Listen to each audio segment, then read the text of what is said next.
tema raquimedular. No se preocupe porque lo que nosotros preguntamos va a ser siempre en base a lo que demos en clase. Entonces, después le diremos a las doctoras Villarroel o Spinelli de que este es el temario que ofrecimos, y en base a eso esas son las preguntas que vamos a hacer. Bueno, vamos a hablar un poco sobre generalidades de neurocirugía. Yo los invito a que pueden levantar la mano, pueden preguntar, no hay ningún problema, ¿sí? Estamos para que esto sea un diálogo. Vamos a hacer una clase de 40 minutos, perdón, 50 minutos, después descansamos un poco y vemos si continuamos con algo más. Bueno, comenzamos. La especialidad de la neurocirugía, en realidad, si uno se puede preguntar cuál es la primera especialidad médica que desarrolló el ser humano, después de haber realizado, digamos, ya muchas veces se preguntan cuándo comenzó la medicina, ¿no? Una de las creencias, por supuesto, esto no va a poder ser probado, pero una de las posturas es que la medicina nació probablemente cuando la horda de cazadores, que en el Paleolítico, cuando el hombre no era sedentario, el hombre todavía no había conocido el dominio de los animales domésticos y tampoco la agricultura, las hordas viajaban. El promedio de vida de un hombre aproximadamente era unos 30 años. Había personas que llegaban a una edad mayor y que por determinados momentos, por vejez o por alguna herida, podían verse disminuidos en su marcha. Esto probablemente haya derivado en el abandono por parte de sus compañeros. Probablemente la medicina haya nacido en el momento en que una de esas personas decidió darse vuelta, no abandonar al congénere de su especie, sino asistirlo y quizás trasladando, con lo cual probablemente se hubiera puesto también en riesgo su vida. Probablemente con un acto así haya comenzado la medicina en la humanidad.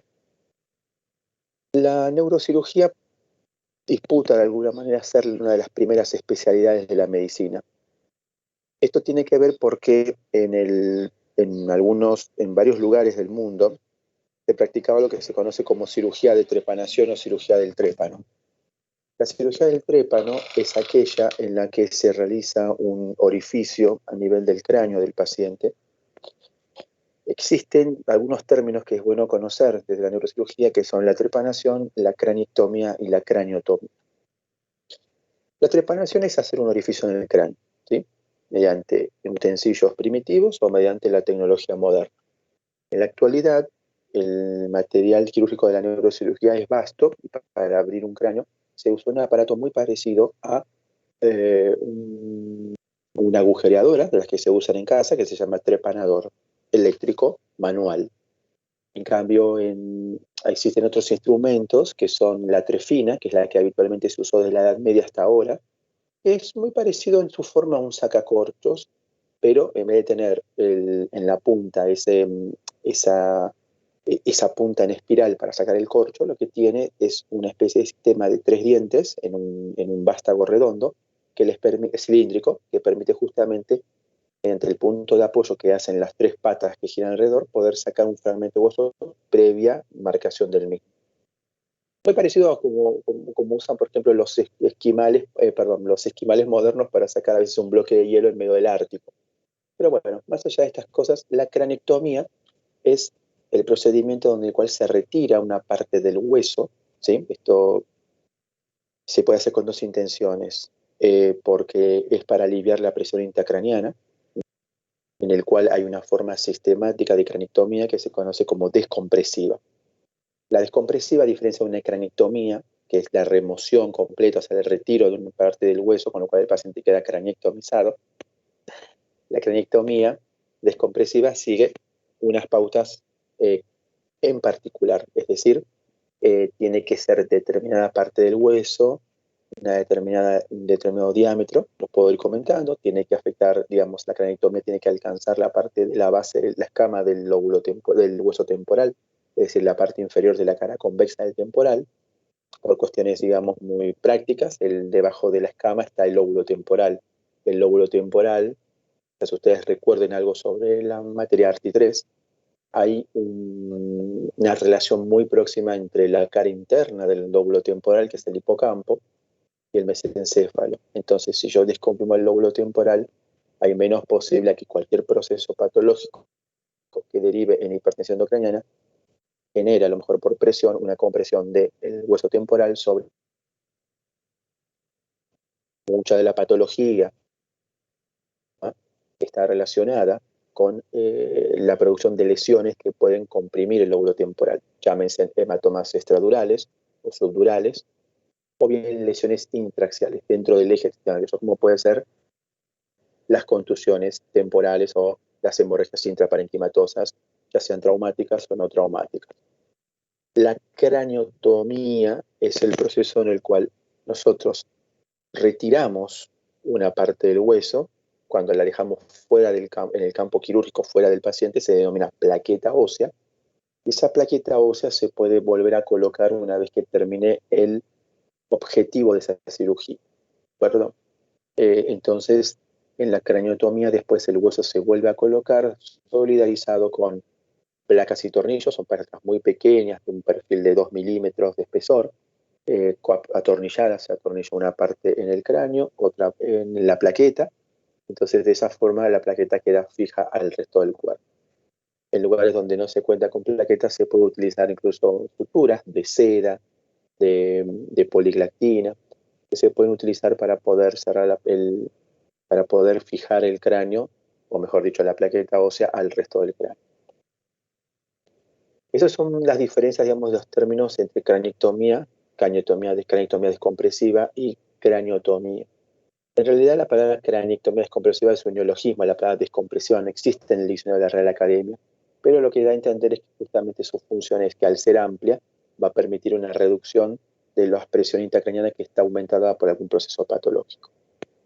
Bueno, la neurocirugía, como había comentado, probablemente haya sido una de las primeras cirugías que realizó el hombre por varios motivos. Primero, porque en varias partes del mundo se encontró restos de cráneos craniotomizados, o sea, trepanados o trefinados. Estos cráneos eran de personas de distintas edades. Las ubicaciones no eran fortuitas, ¿sí?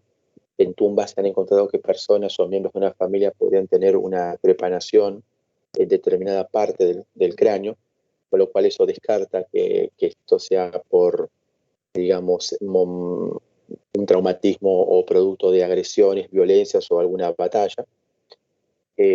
Por otra parte, algo que destaca mucho es la supervivencia de esos pacientes, porque uno podría pensar que el procedimiento se hizo y el paciente fallecía o la persona fallecía.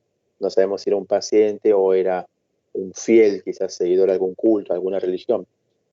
Ustedes recuerdan los huesos, cuando se produce una fractura, se genera un área, digamos, de osificación endocondral, sobre todo en los huesos largos. En los huesos membranosos se genera un procedimiento parecido que intenta reparar y formar lo que se conoce como un callo secundario después de una fractura. En definitiva, hacer una trepanación, sacar una parte del hueso, es como provocar una fractura. Entonces, en los bordes del resto del cráneo se van a formar elementos tisulares que van a contribuir a la remodelación ósea. Ahora le pregunto a los estudiantes, ya ir yendo para seguir avanzando con el tema de la neurocirugía, ¿cuánto tiempo demora el cráneo en alcanzar una remodelación, al menos a nivel histológico? ¿Cuántas semanas?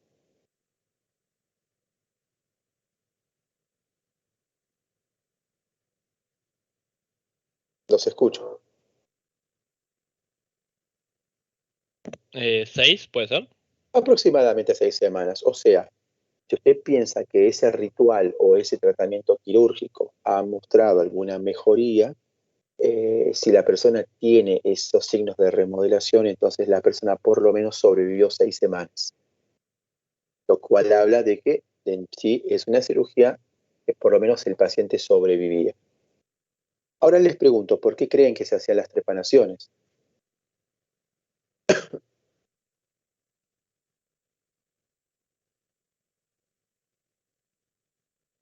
¿Qué opinan?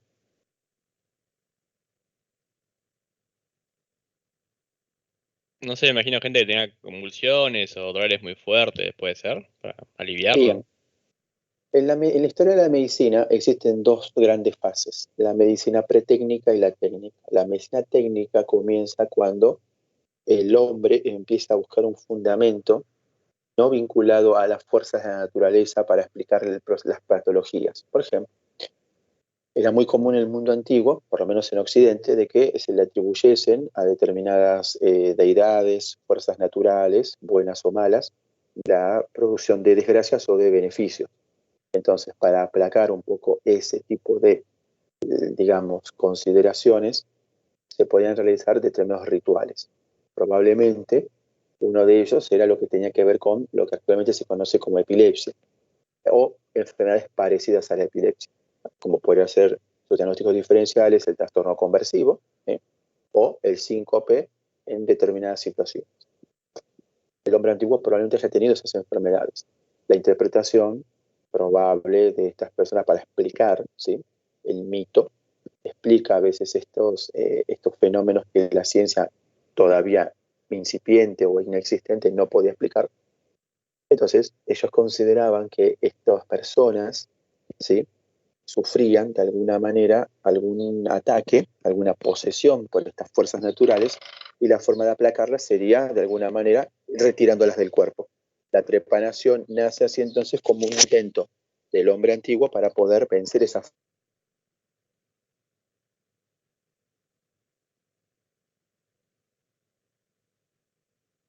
hipocrática, tomando algunos saberes de Egipto y de Babilonia, o perdón, del antiguo, sí, de las antiguas culturas de la Mesopotamia, del Asia Menor, consideran de alguna manera encontrarle un fundamento más bien basado en una explicación racional. Entonces ahí aparece, digamos, la medicina técnica. Otra posibilidad de que se hayan las trepanaciones quizás tenga que ver con un estatus social. En ciertas culturas, sobre todo en las culturas del norte de nuestro continente, de nuestro subcontinente latinoamericano, o sudamericano, perdón, existen culturas como los chimú, los nazcas o los ica, en las actuales Perú y Quito, Perú, Quito, sí, la zona de Quito y el norte de Perú. Estas culturas realizaban trepanaciones, el imperio incaico lo realizaba. La idea de estas culturas era, digamos, probablemente haya tenido que ver con algunas ciertas prácticas médicas avanzadas, ya estamos hablando de pueblos que no estaban en la prehistoria, que no conocían la escritura, pero sí que por lo menos tenían cierto grado de desarrollo muy diferente a lo que tenían los pueblos del Paleolítico en Europa. Entonces, estos pueblos probablemente hayan utilizado estas técnicas no solamente con intenciones médicas, sino también con ciertas vinculaciones con el estatus social. Los cráneos trepanados, incluso la remodelación del cráneo, la cual incluso en la neurocirugía actual tiene una indicación, la remodelación del cráneo mediante tablillas, pedazos de madera, lienzos que permitían fijar la cabeza de los niños y hacer crecer una parte del hueso por en detrimento de la otra, lo cual generaba cráneos deformados, estaban vinculados a cierto estatus social. Una tercera posibilidad, gracias, una tercera posibilidad en la cual las trepanaciones eran realizadas por el hombre antiguo, quizás sea fortuita, no hace falta de especular tanto, quizás el hombre antiguo no era tan, digamos, desprovisto de conocimientos, y lo que estaba haciendo simplemente era tratar, por ejemplo, por experiencia, viendo que si una fractura, un golpe en el cráneo, producía un hundimiento del hueso y la persona sufría, al retirarlo, la persona podía sobrevivir. Con lo cual ahí, y eso no lo sabremos nunca, tal vez el hombre conocía ya desde antes el fundamento de la cranectomía como tratamiento para estas enfermedades. Bueno, eso es un extremo, digamos, de lo que sería la historia de la medicina. Podemos, antes de pasar a la presentación de hoy, irnos al otro extremo, estos últimos minutos, ya para comenzar con la clase, y decir que la neurocirugía probablemente haya sido la última especialidad junto a la medicina de trasplantes, porque nuestra especialidad tiene muy poco desarrollo, apenas casi unos 100 años. Hubo grandes hitos de la neurocirugía, los cirujanos generales fueron nuestros precursores, y de a poco algunos neurocirujanos con gran, digamos, desempeño, innovación y una capacidad de trabajo fabulosa, como pudieron haber sido Harvey Cushing en Estados Unidos, ¿sí?, conocido por la enfermedad de Cushing que ustedes ven, o Walter Dandy, que fue el discípulo de Cushing, después su gran competidor. Han establecido los lineamientos de la neurocirugía como especialidad. Es una historia muy rica la neurocirugía generalmente ha producido personalidades muy importantes no solamente en el campo de la medicina, sino también en otras áreas. Pero más allá de eso, la neurocirugía durante el siglo XX es una de las especialidades más, es de las más nuevas. Generalmente, por ejemplo, ustedes pueden ver, porque ustedes conocen varios médicos clínicos y varios cirujanos, ellos les pueden presentar trabajos donde, por ejemplo, hay casuísticas, ¿no? Y pienso en estudios como el Interstroke, que tiene 20.000 pacientes, o hace poco estaba leyendo uno sobre también prevención secundaria y reclutaba 400.000 pacientes. En neurocirugía no es así. La patología quirúrgica reconstituye el 1% de toda la patología que existe en cirugía en un quirófano. Nuestras cirugías requieren una curva de aprendizaje muy larga, por lo cual muchas veces hay personas que se dedican simplemente a una sola parte de la neurocirugía, por lo menos en las partes del mundo donde está más desarrollada es así. Eh, una de las habilidades que nos caracteriza a nosotros junto a los oftalmólogos, a ciertos oftalmólogos y a algunos especialistas en cavidad timpánica, es que nosotros utilizamos el microscopio quirúrgico. El microscopio quirúrgico fue una innovación muy reciente. La aplicación del microscopio quirúrgico no tiene más que unos 60, 70 años. Fue un neurocirujano turco, Yasir Yazargil. Yazargil fue el que propuso las bases de la microneurocirugía, como se la conoce actualmente. Es también para nosotros uno de los grandes neurocirujanos de la historia.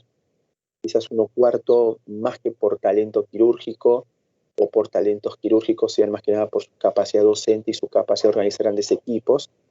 Los países líderes en este momento en neurocirugía son Alemania, Suecia, Estados Unidos desde ya, el Japón, China avanza bastante en neurocirugía, Australia, Suiza también tiene una gran capacidad en cuanto al manejo neuroquirúrgico.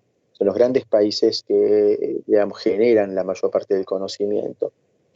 Estos neurocirujanos de los más importantes actualmente son Al-Mefti, probablemente el cirujano que haya operado más meningiomas en la historia, aproximadamente unos 15.000. Sami es alemán, es uno de los renovadores de la escuela alemana de neurocirugía. Y después Albert Rotton, del cual, si ustedes desean, si alguien quiere hacer neurocirugía o neurología, recomiendo su lectura poderosamente. Rotton establece, digamos, una anatomía, una visión de la anatomía original pensada para neurocirujanos y para neurólogos. Son los nombres, digamos, con los cuales nosotros estudiamos, leemos y nos vamos perfeccionando en nuestro quehacer como neurocirujanos. Así que, bueno, después de esta introducción de unos 25 minutos, me gustaría, invitarlos, en todo caso, a que participemos de esta clase. Vamos a hablar sobre trauma de cráneo, así que vamos a compartir pantalla. Si desean hacer algún comentario, alguna pregunta, por supuesto, estoy para escucharlos. Compartir pantalla. A ver. Téngame paciencia, espero no cometer un error. Bueno, ahí debería en unos segundos verse una presentación de PowerPoint. Deben unos segundos que vamos a ver. Bueno, ¿se ve la pantalla? Sí, profe. Bueno, sí, profe. Voy a intentar verla en modo de presentación, a ver si se puede. Oh, parece que no se puede. Vamos a tener que verla así, ¿sí? Pero ¿se lee más o menos? Se lee por lo menos que dice clínicas quirúrgicas. Avanzamos entonces. Bueno, este es el plantel docente de nuestra cursada original, una clase de 2019, pido disculpas. Los temas son los mismos, no he cambiado puntualmente nada, salvo una cosa al final que después se las voy a aclarar. Pero bueno, como no estoy ahora en este momento en mi casa, no tengo la computadora con la versión actual. Esta es una clase basada en una contribución del Dr. Dorman, que es docente de neurocirugía, es un colega y buen compañero, parte de la cursa de los docentes invitados de esta materia, y también comparto con él en el hospital, en la Universidad de Buenos Aires, la comisión del Hospital de Belleza en bioética. Así que vamos a hablar de tres cosas: las generalidades, las clasificaciones del TEC, el abordaje del paciente con TEC en cuanto a medidas generales y el tratamiento específico. Invito a que al mismo tiempo de la presentación, que yo se las puedo facilitar, tengan más que nada hincapié en lo que vamos a discutir. Tratemos de conversar, ya que no somos no hay tantos estudiantes como para llegar a alguna idea sobre este manejo del trauma que es frecuente. La definición de trauma, como pueden ver, la voy a leer, es la lesión física o deterioro funcional del cráneo y su contenido debido a un intercambio brusco de energía mecánica. Más para decir que son secundarios. Después el daño primario con la que es... ¿Profe?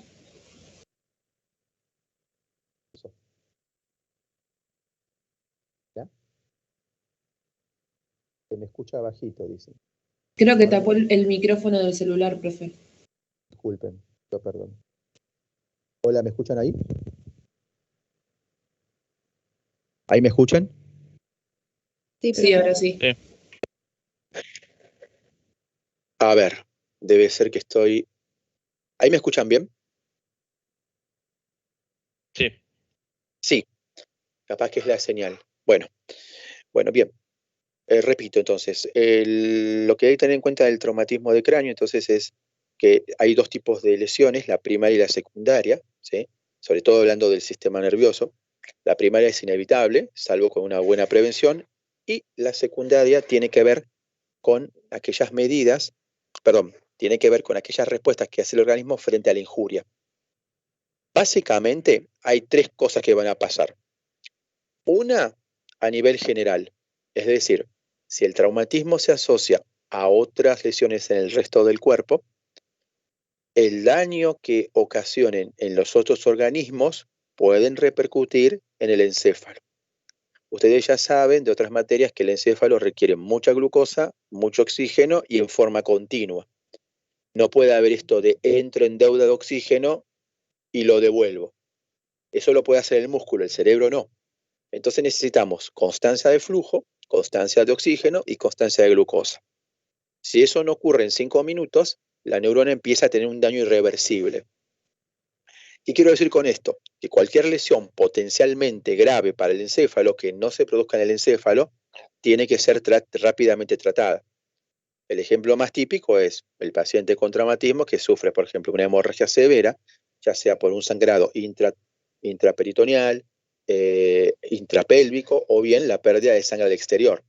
Eso va a disminuir la volemia, con lo cual el volumen efectivo circulante hacia el encéfalo se va a ver comprometido. Eso es lo primero.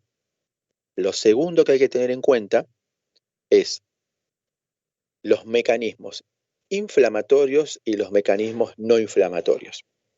Los mecanismos no inflamatorios van a aparecer primero. ¿Cuál es el más básico, el fundamental? El edema celular, el edema citotóxico. ¿Cuál va a ser el que venga después? El edema vasógeno, el edema producido por disrupción de la permeabilidad capilar.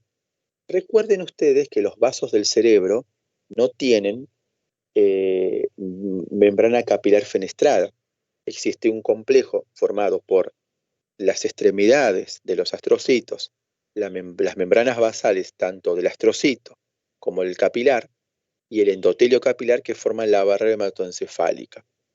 Si yo a ustedes les pregunto cuál es el fundamento básico del edema vasogénico, la alteración de la permeabilidad de la barrera hematoencefálica por daño, ¿sí? Por daño celular de los astrocitos o por daño del endotelio. Eso o por disrupción de la membrana basal, tanto del vaso como del podócito. Cualquier lesión, cualquier alteración que comprometa la barrera hematoencefálica va a generar edema vasógeno, sea un proceso agudo o sea un proceso crónico. Los mecanismos, número 3, los mecanismos no inflamatorios, inflamatorios, disculpen. Una cosa más, dentro del 2. Por supuesto, los edemas citotóxicos y vasogénicos, si se perpetúan, la neurona va a empezar a entrar en acidosis, va a perder su integridad de membrana, se van a liberar mediadores intracelulares como el calcio, la activación de los mecanismos de apertura de canales de glutamato, y eso va a generar todo un compromiso, ¿sí? Un compromiso importante de la vascularización, de la vitalidad celular y la neurona va a terminar perdiendo la capacidad de generar potenciales de acción, con lo cual va a haber disminución de la funcionalidad de la neurona y de posterior muerte de la misma. El edema basógeno también va a ser lo mismo, porque el edema intercelular no es beneficioso para una neurona. La neurona no necesita una matriz extracelular importante, y menos con un aluvión de proteínas y de sustancias proinflamatorias que no le hacen bien. En tercer lugar, ahora sí vamos a la tercera, estamos hablando de los mecanismos inflamatorios. Después de producirse la injuria, hay que tener en cuenta que los mecanismos proinflamatorios no aparecen tan tarde, aparecen muy pronto. Aparecen dentro de las 6 horas aproximadamente y pueden durar hasta 72 horas. Son tiempos teóricos, ¿sí? Cada persona va a tener sus distintos rangos de tiempo. ¿Qué quiero decir con esto? Dos cosas. Que uno es esperable que frente a un traumatismo de cráneo haya un deterioro neurológico, que es la manifestación de cualquiera de estos fenómenos en las primeras 6 horas. En las primeras 6 horas obedecerá probablemente a edema, ¿sí?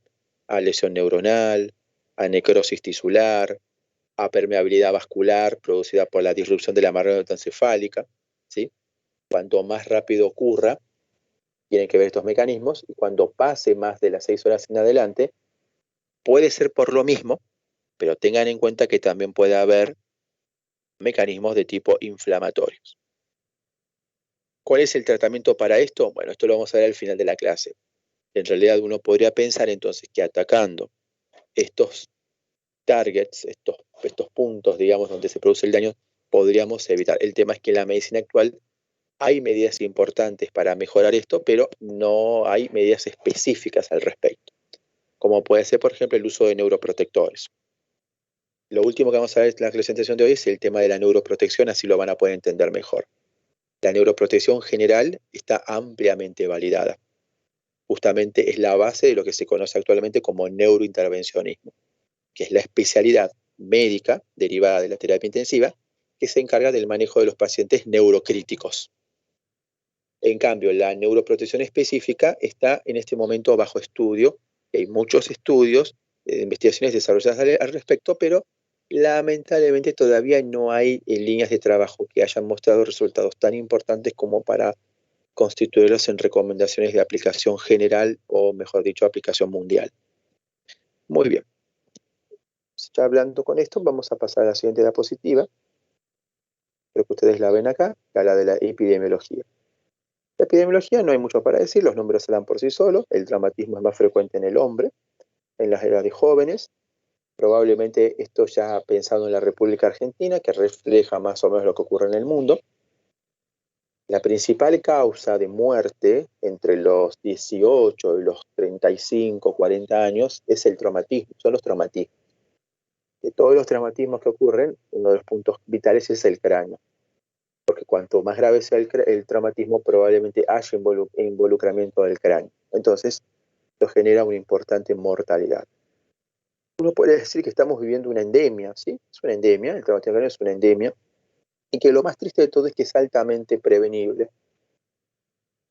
Como pueden ver, más de la mitad de los traumatismos ocurren en contextos de accidentes automovilísticos, donde la imprudencia, la inseguridad, la ignorancia generan lamentablemente mucho daño y se cobran demasiadas vidas. Por supuesto, la creciente inseguridad en los países llamados subdesarrollados genera también una cuota importante en cuanto a, no tanto en el sentido de, incluso ni siquiera tenemos que pensar ya en la utilización de armas de gran calibre, ¿sí? La misma agresión, los tiempos un poco turbulentos y lamentablemente que se ven ahora con toda la crisis emocional que ha producido la pandemia, o que sigue produciendo, de la cual no es una impresión, aunque es válida porque somos testigos, ustedes y yo, de este momento, ¿no? Vívidos testigos que vamos a poder hablar dentro de unos 20 o 30 años sobre esto, pero también ya hay estudios que demuestran justamente el aumento de ciertas condiciones del ánimo con la consecuente irritabilidad, violencia y la agresión física que genera este tipo de patologías que, por supuesto, bueno, ya no necesariamente tenemos que profundizar en esto. Hay 3 tipos de traumatismos, avancemos: el cerrado, el expuesto y el abierto. Un traumatismo contuso, que produzca o no un cefalohematoma. pero no produce disrupción de ninguna de las barreras, es decir, piel, cuero cabelludo, periósteo, cráneo, es un traumatismo cerrado, independientemente de la gravedad que tenga el paciente neurológico, independientemente de lo que tenga el paciente en otra parte del cuerpo. ¿Está? Los otros son los expuestos y los abiertos. El abierto es aquel que tiene una comunicación entre la piel, o sea, entre el ambiente, el medio ambiente, y que llegue hasta el cráneo. Muchas gracias. Perdón que tomo un vaso de agua. Gracias. Bueno, el traumatismo expuesto, perdón, el abierto llega hasta el hueso. Es decir, podríamos decir que es hasta el periósteo. El periósteo es una membrana de tejido, es un tejido galeal muy parecido a la aponeurosis de los músculos, que rodea el cráneo en casi toda su extensión. La galea no es completa, no rodea todo el cráneo, pero es un tejido muy importante. Incluso nosotros lo utilizamos en neurocirugía como un dador de parche. Después voy a contar un poco de qué se trata cuando hablemos de descompresiva. La fractura expuesta, a diferencia de la anterior, es una fractura que se caracteriza por tener comunicación ya entre el compartimiento intracraneal, o decir, en este hay rotura de la dura madre o permeabilidad de la dura madre, pero hay una comunicación entre el cráneo porque el cráneo está fracturado y eso, ¿cuál es la conclusión de todo esto? El riesgo de infecciones va a ser más alto en el acceso expuesto, sobre todo la complicación más temida, que es la meningitis postraumática. Otra infección también que es frecuente es la que se conoce como empiema extradural, que es una colección de pus que rodea la dura madre, está por fuera. En realidad el empiema no es una patología traumática que se vea con mucha frecuencia, se ve más en los post-neuroquirúrgicos, pero bueno, puede ocurrir también en el traumático. Aquí habíamos hablado de la lesión primaria y secundaria, hay un cuadro que después lo podemos compartir, pero no hay mucho más para decir con lo que habíamos comentado.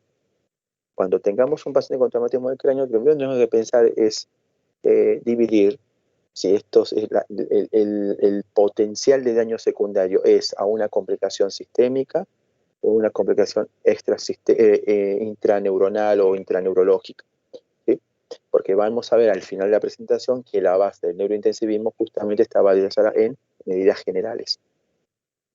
Un modelo, hay varios modelos para explicar, como ustedes recuerdan, así rápidamente, sabemos que la presión intracraneana es el valor que se toma como referencia en base a la presión de pulso que tienen las arterias o vasos terminales de los plexos coroideos.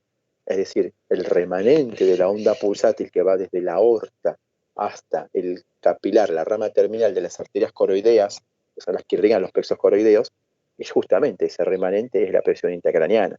¿Tá? No es mucho más que eso, es simplemente una presión de pulso. Esa presión de pulso que tiene la presión intracraneana tiene valores que oscilan entre los 6 para un bebé recién nacido que no está llorando, que está tranquilo y quieto, hasta una persona de 15 o 14, en una persona adulta, a lo mejor haciendo algún tipo de actividad física moderada. Estos valores, por supuesto, dependen de muchas variables fisiológicas, ¿sí? Les pregunto, díganme en algunos estados fisiológicos que aumenten la presión intracraneana o la disminuyan.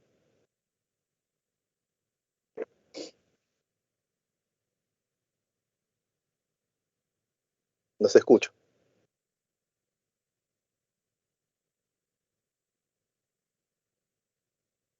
La tos la aumenta, muy bien. Las maniobras de Valsalva, ¿no? La defecación, la tos, el acto sexual también, porque genera una maniobra de Valsalva. Bien. El estornudo. Bien. ¿Y cuáles la disminuyen?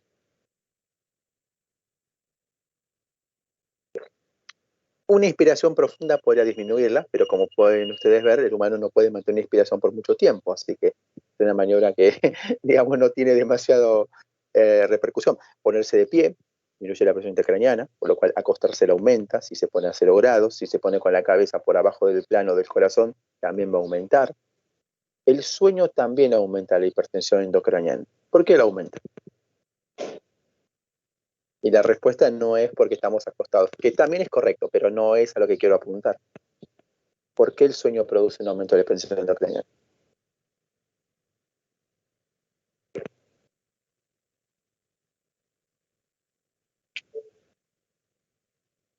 Bien, para no perder el tiempo. Es porque durante la noche uno hace menos ciclos por minuto en cuanto al patrón respiratorio. Entonces, ¿qué es lo que va a ocurrir? Justamente un estado de hipercarbia, que es lo que nos pasa cuando nos estamos despertando, ¿sí? A lo que nos despertemos asustados, lo cual el cuerpo responde muy rápidamente a través de una activación simpática. Cuando nosotros estamos acostados y nos despertamos tranquilos, estamos siempre con esa llamada modorra, pereza, típica de cuando alguien se despierta, y eso es justamente por la hipercarbia. Es cuestión de que el cuerpo haga un par de ventilaciones, ¿sí? Hiperventilación, y esa hiperventilación, ¿qué va a hacer? Disminuir la presión endocraniana, que es el fundamento de una de las maniobras del tratamiento de la presión endocraniana que vamos a ver la semana que viene, que es la hiperventilación moderada o la hiperventilación intensa o severa, que es un mecanismo que se utiliza el terapista, que es muy fácil de hacer, con el respirador para que el paciente con un traumatismo grave, que probablemente esté bajo asistencia mecánica ventilatoria, aumente las posibilidades de éxito disminuyendo la presión intracraniana a través de esa maniobra. Muy bien. Uno de los fundamentos hay varios modelos para explicar esta interacción entre la presión intracraniana, la TAM, y la presión de perfusión cerebral. Como ustedes recuerdan, si la presión intracraniana aumenta, esto va a comprometer la presión de perfusión la presión de perfusión cerebral. Es un parámetro que resulta de la resta de la tensión arterial media menos la presión intracraniana. Uno puede medir la presión arterial media mediante la colocación de un transductor intraarterial. También lo puede hacer a través de la toma mediante el esfigmomanómetro, pero se considera que el estándar es el transductor intraarterial. La otra posibilidad de medir la presión intracraniana es mediante la colocación de algo llamado sensor de presión intracraniana. El sensor de presión intracraniana es un aparato, después lo vamos a ver también en la clase de presión intracraniana, es un aparato que nos permite monitorear la presión, ¿sí? Hay varios modelos. El más recomendable es colocar dentro del ventrículo, lo cual se conoce como sensor de presión intracraniana intraventricular, y que además de ser diagnóstico también es terapéutico porque permite sacar líquido. Y yo saco líquido cefalorraquídeo en un cerebro que tiene hipertensión endocraniana, obviamente sacar ese líquido va a producir una disminución de la presión. Así que para ir como un adelanto para la semana que viene, el llamado en la jerga PIC intraventricular, o mejor dicho, sensor de presión intracraniana intraventricular, es además de terapéutico, diagnóstico. Es una pregunta que habitualmente me gusta hacer cuando evalúo a los alumnos, porque a diferente de otros sensores, los otros son solamente diagnósticos y no permiten esta posibilidad de evacuar líquido, y que por supuesto, además de evacuar líquido, permite tomar muestras si yo lo necesito para estudios, por ejemplo, físico-químicos de laboratorio o microbiológicos. La cascada vasolateral de Rosner es una forma de explicar a veces cómo la perseverancia, esto mírenlo con calma, después cuando se lo facilite, pero es para entender que hay una interrelación muy profunda. Cuando aumenta la presión intracraniana, por supuesto, esto va a generar una disminución de la presión de perfusión cerebral a nivel global, a nivel general, ¿sí? Y eso va a producir que el cuerpo reactivamente, ¿sí? Reactivamente me refiero debido a, como ustedes seguramente lo vieron en ARTI3, que el flujo cerebral era dependiente de los quimiorreceptores, que son los que sensaban la presencia de dióxido de carbono fundamentalmente y después de oxígeno. Entonces una disminución de la presión de perfusión cerebral va a generar seguramente un desbalance para estos quimiorreceptores, los cuales van a responder frente a esa oligoemia, o sea, esa deprivación del flujo sanguíneo, mediante la apertura de vasos sanguíneos, ¿sí? Adyacentes a la lesión. Eso va a generar, por supuesto, un aumento de la sangre dentro del compartimiento encefálico, y esto, por supuesto, va a aumentar más, porque como ustedes recuerdan, nuestro intracraneal tenía 3 compartimientos: el de parénquima, el de líquido cefalorraquídeo y el vascular. Si yo produzco vasodilatación, voy a aumentar el vascular. Es una respuesta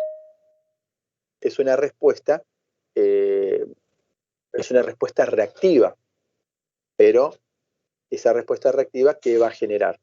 Un aumento de la presión intracraneal. ¿Es una respuesta ante ese problema? Sí, pero esto va a generar un nuevo ciclo de incrementos de la presión intracraneana. Por eso se habla de una cascada vasodilatadora. En realidad sería como un ciclo permanente donde cada vez nos vamos a encontrar en una posición cada vez más adversa, porque en definitiva la presión intracraneana va a terminar aumentando. Bien, continuamos. La lesión, digamos, las lesiones a nivel del encéfalo se pueden dividir en dos tipos, las lesiones focales y las difusas. La difusa vamos a ver solamente la lesión axonal difusa porque es una de las más frecuentes, y las focales son las que probablemente sean de tratamiento a veces quirúrgico, ¿sí? Nosotros en neurocirugía del trauma no hay mucho para pensar. Hay dos cosas que son importantes.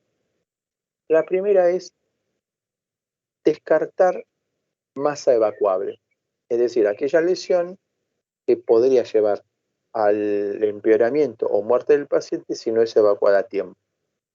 Y por favor, me quedó muy en claro con el factor tiempo, porque uno lo puede evacuar en algún momento, pero tiene que ser cuanto antes. En segundo lugar, más o menos para las patologías se establece un rango de 4 horas. Más allá de 4 horas, cualquier lesión focal y ya modificaría sustentablemente el pronóstico del paciente. Las otras, el otro que tenemos que pensar es si hay hipertensión endocrinal aguda. ¿Sí? Las dos preguntas se pueden hacer al mismo tiempo, quizás la segunda se puede hacer antes, pero sí descartar si hay lesión evacuable y si hay hipertensión endocrinal aguda. Los signos de hipertensión endocrinal aguda, como ustedes ya lo saben, son la cefalea intensa, el focomotor, la rigidez, las alteraciones pupilares, los trastornos de la conciencia. Perdón, ya hice lío, me parece. Perdón. Esperen que creo que hice el lío acá. No. Un segundito.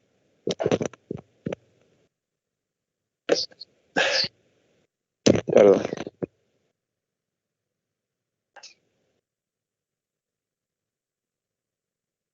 Bueno, creo que podemos pasarlas así, no creo que haya problemas. Bien, continuando. De acá, bueno, pueden ver este cuadro, este esquema, toda la gama de lesiones que puede haber en el cráneo, ¿sí? Las fracturas con hundimiento son aquellas fracturas desplazadas donde la tabla interna, ¿sí?, que es el borde interior del cráneo, digamos, ingresa al compartimento intraaxial y eso provoca lesión neuronal. Esa entrada generalmente se asocia a rotura de la dura madre, con lo cual se puede producir neumoencéfalo en la presencia de aire. El neumoencéfalo, igual que en el tórax, puede ser un neumoencéfalo que no produzca tanta presión y otro que sí puede hacer tensión. Y eso, por supuesto, actúa de la misma forma que una lesión ocupante de espacio. Después tenemos las lesiones intraaxiales, como la hemorragia traumática. Y después tenemos otra que es la contusión encefálica, que por lejos es una de las más frecuentes que van a ver si se dedican a emergencias. Algo llamativo, y lo vamos a ver enseguida, la contusión encefálica es que raramente no produce hipertensión endocraniana, ¿sí? Si la produce tiene que ser muy grande. En cambio, la hemorragia traumática, ya cuando se forma realmente una verdadera hemorragia, sí produce hipertensión, como un ACV hemorrágico. Y también los estadurales y los subdurales producen en su mayoría un efecto de masa local considerable como para producir síntomas en el paciente. Avanzamos. Acá tenemos, estos son los mecanismos que están involucrados en el traumatismo. Ténganlos en cuenta, no me parece que es algo fundamental, simplemente habla de la aplicación de fuerzas, ¿sí? Esto quizás tenga más importancia para el traumatismo de la columna, ya que la columna se considera un organismo móvil, y a diferencia del cráneo que no lo es. Tal vez esto sea más de importancia para el médico legista en cuanto a la actividad forense. Bien, entonces, una cosa sí que podemos destacar en base a la relación de fuerzas es los determinados impactos que pueden producirse en el contexto del trauma.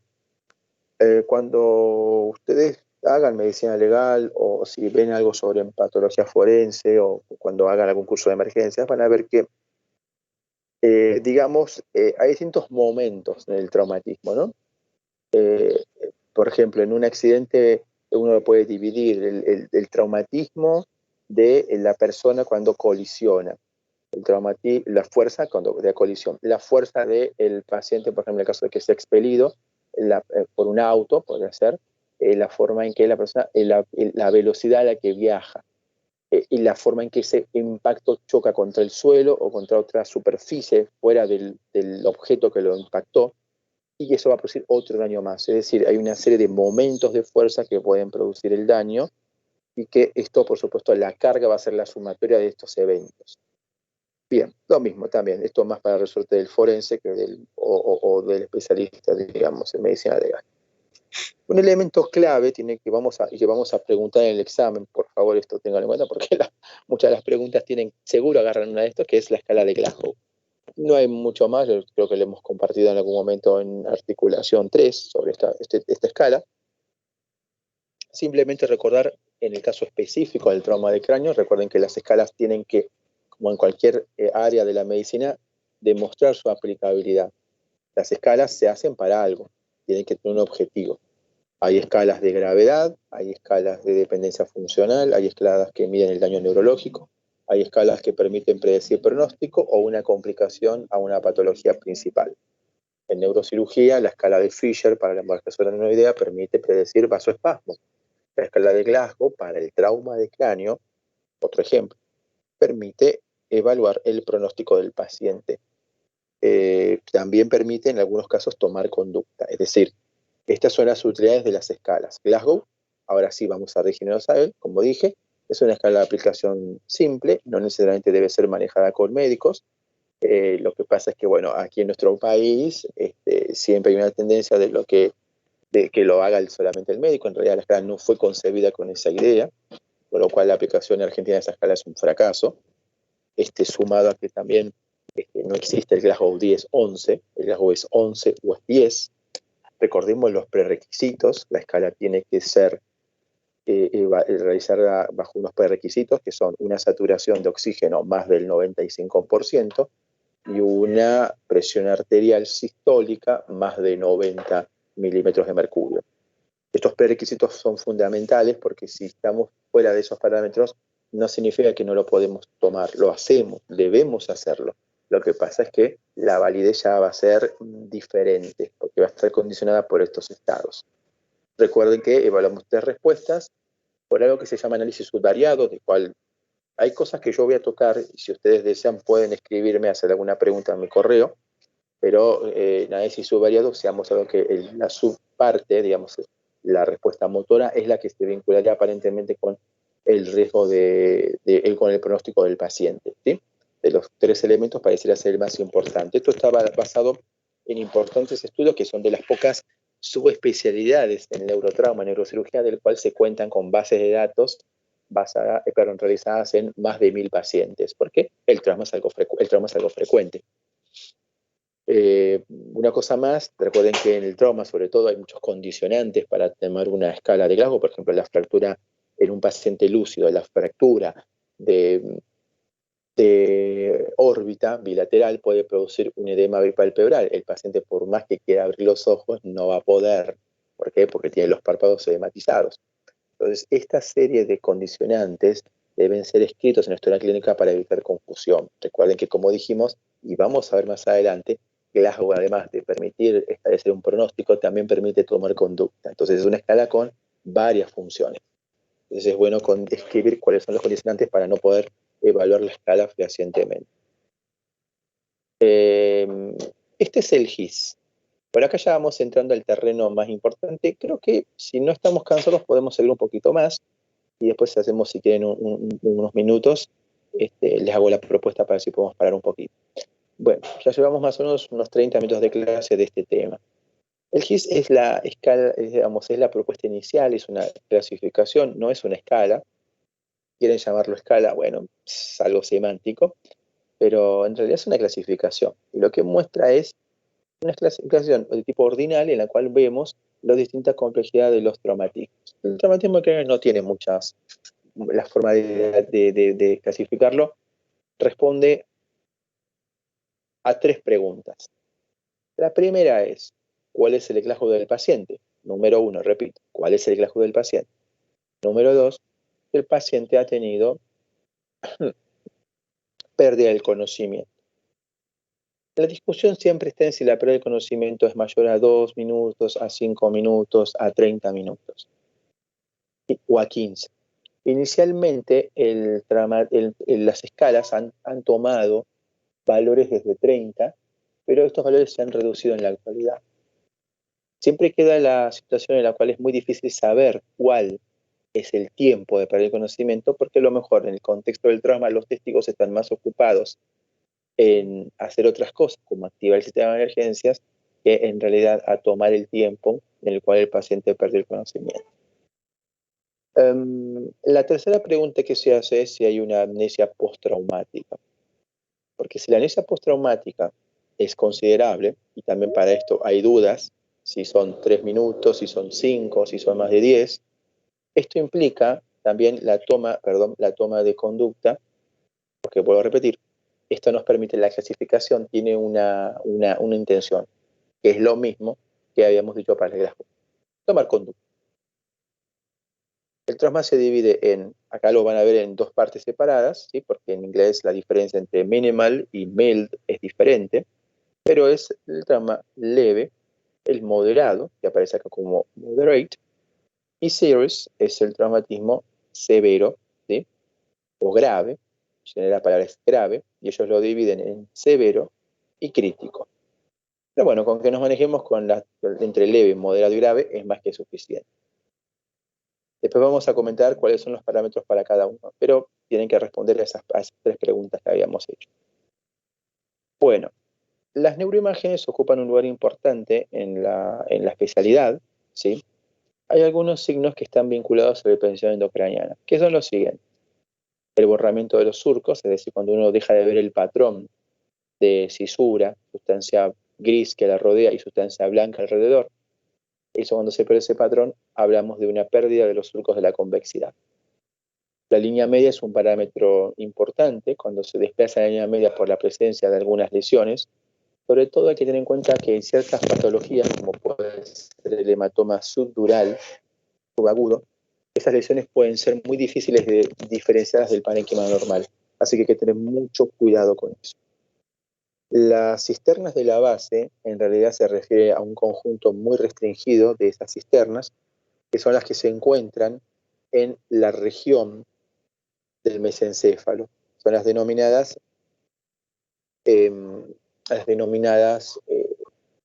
cisternas perimesencefálicas. Este signo es uno de los más recientemente aceptados, al menos desde el punto de vista de la medicina basada en la evidencia. Los estudios que han mostrado la validez de que la utilización de las cisternas se asocia al peor pronóstico no deben llevar más de 20 años. Y lo último, por supuesto, es la presencia de hiperdensidades, que son las patologías hemorrágicas que pueden tener o no alcance neuroquirúrgico. Hace varios años, hace más o menos unos 35 años, calculo yo, no sé si un poquito menos. Bueno, hubo una intención de generar un estudio a nivel en Estados Unidos, auspiciado por una fundación que es la Trauma Brain Foundation, que es una organización que está vinculada a, digamos, combatir, por así decirlo, esta endemia. Ellos han publicado a través de una colaboración, la Fundación de Estados Unidos reciben un fund, que es una especie de subsidio que les permite destinar parte importante de ese dinero a la investigación. Y un grupo de colaboración generó lo que se llama el Data Bank, que es una agrupación, digamos, de pacientes, una base de datos de pacientes de trauma de cráneo multicéntrica, en la cual se trató de establecer ciertos parámetros de hallazgos en las resonancias. El estudio fue conducido por Marshall. No recuerdo si Marshall es un neurointensivista, creo que sí, ¿no? O un médico de emergencias, no recuerdo ahora. Sé que no es neurocirujano. Han establecido algunos datos interesantes. Si ustedes habrán escuchado, por ejemplo, tal vez realizando guardias, de que se dice que una lesión, cuando tiene un desplazamiento de línea media considerable, se asocia al peor pronóstico. ¿Vale? Sí. Bueno, tiene un peor pronóstico. Las lesiones, cuando desplazan 5 milímetros la línea media, se asocian a una gran mortalidad. Ese dato de los 5 milímetros sale del trabajo de Marshall. En varias enfermedades, el ACV hemorrágico, el traumatismo de cráneo, van a ver que en ciertas patologías hay un número más o menos crítico, que es el de los 25 mililitros, o sea, 25 centímetros cúbicos. A veces son 30, a veces son 35, pero más o menos anda en ese parámetro. Se ve que la neurofisiología humana tiene cierta tolerancia, ¿no? Las lesiones que tienen un volumen mayor a esa cantidad en el estudio de Marshall es 25. Las lesiones ocupantes, o sea, las masas evacuables con esa, o mejor dicho, las masas con ese valor, aparentemente tienen una gran mortalidad y probablemente sean evacuables o requieran una evacuación. ¿Cuál va a ser el parámetro para decir si vamos a evacuar o no? Bueno, uno de ellos puede ser si la persona tiene una posibilidad de sobrevida. Las lesiones son muy grandes en pacientes muy deteriorados, habrá que considerar si ese tratamiento genera un aumento de la calidad de vida o una posibilidad de supervivencia con calidad de vida suficiente. Como este grupo etario es un grupo de pacientes jóvenes, en los cuales, sacando algunas comorbilidades, la mayoría son organismos sanos, bueno, aquí esta regla se cumple con más dificultad. En contextos como el ACV isquémico maligno o la hemorragia intraparenquimatosa espontánea, ¿sí? Una de las formas más importantes de ACV hemorrágico, la más importante.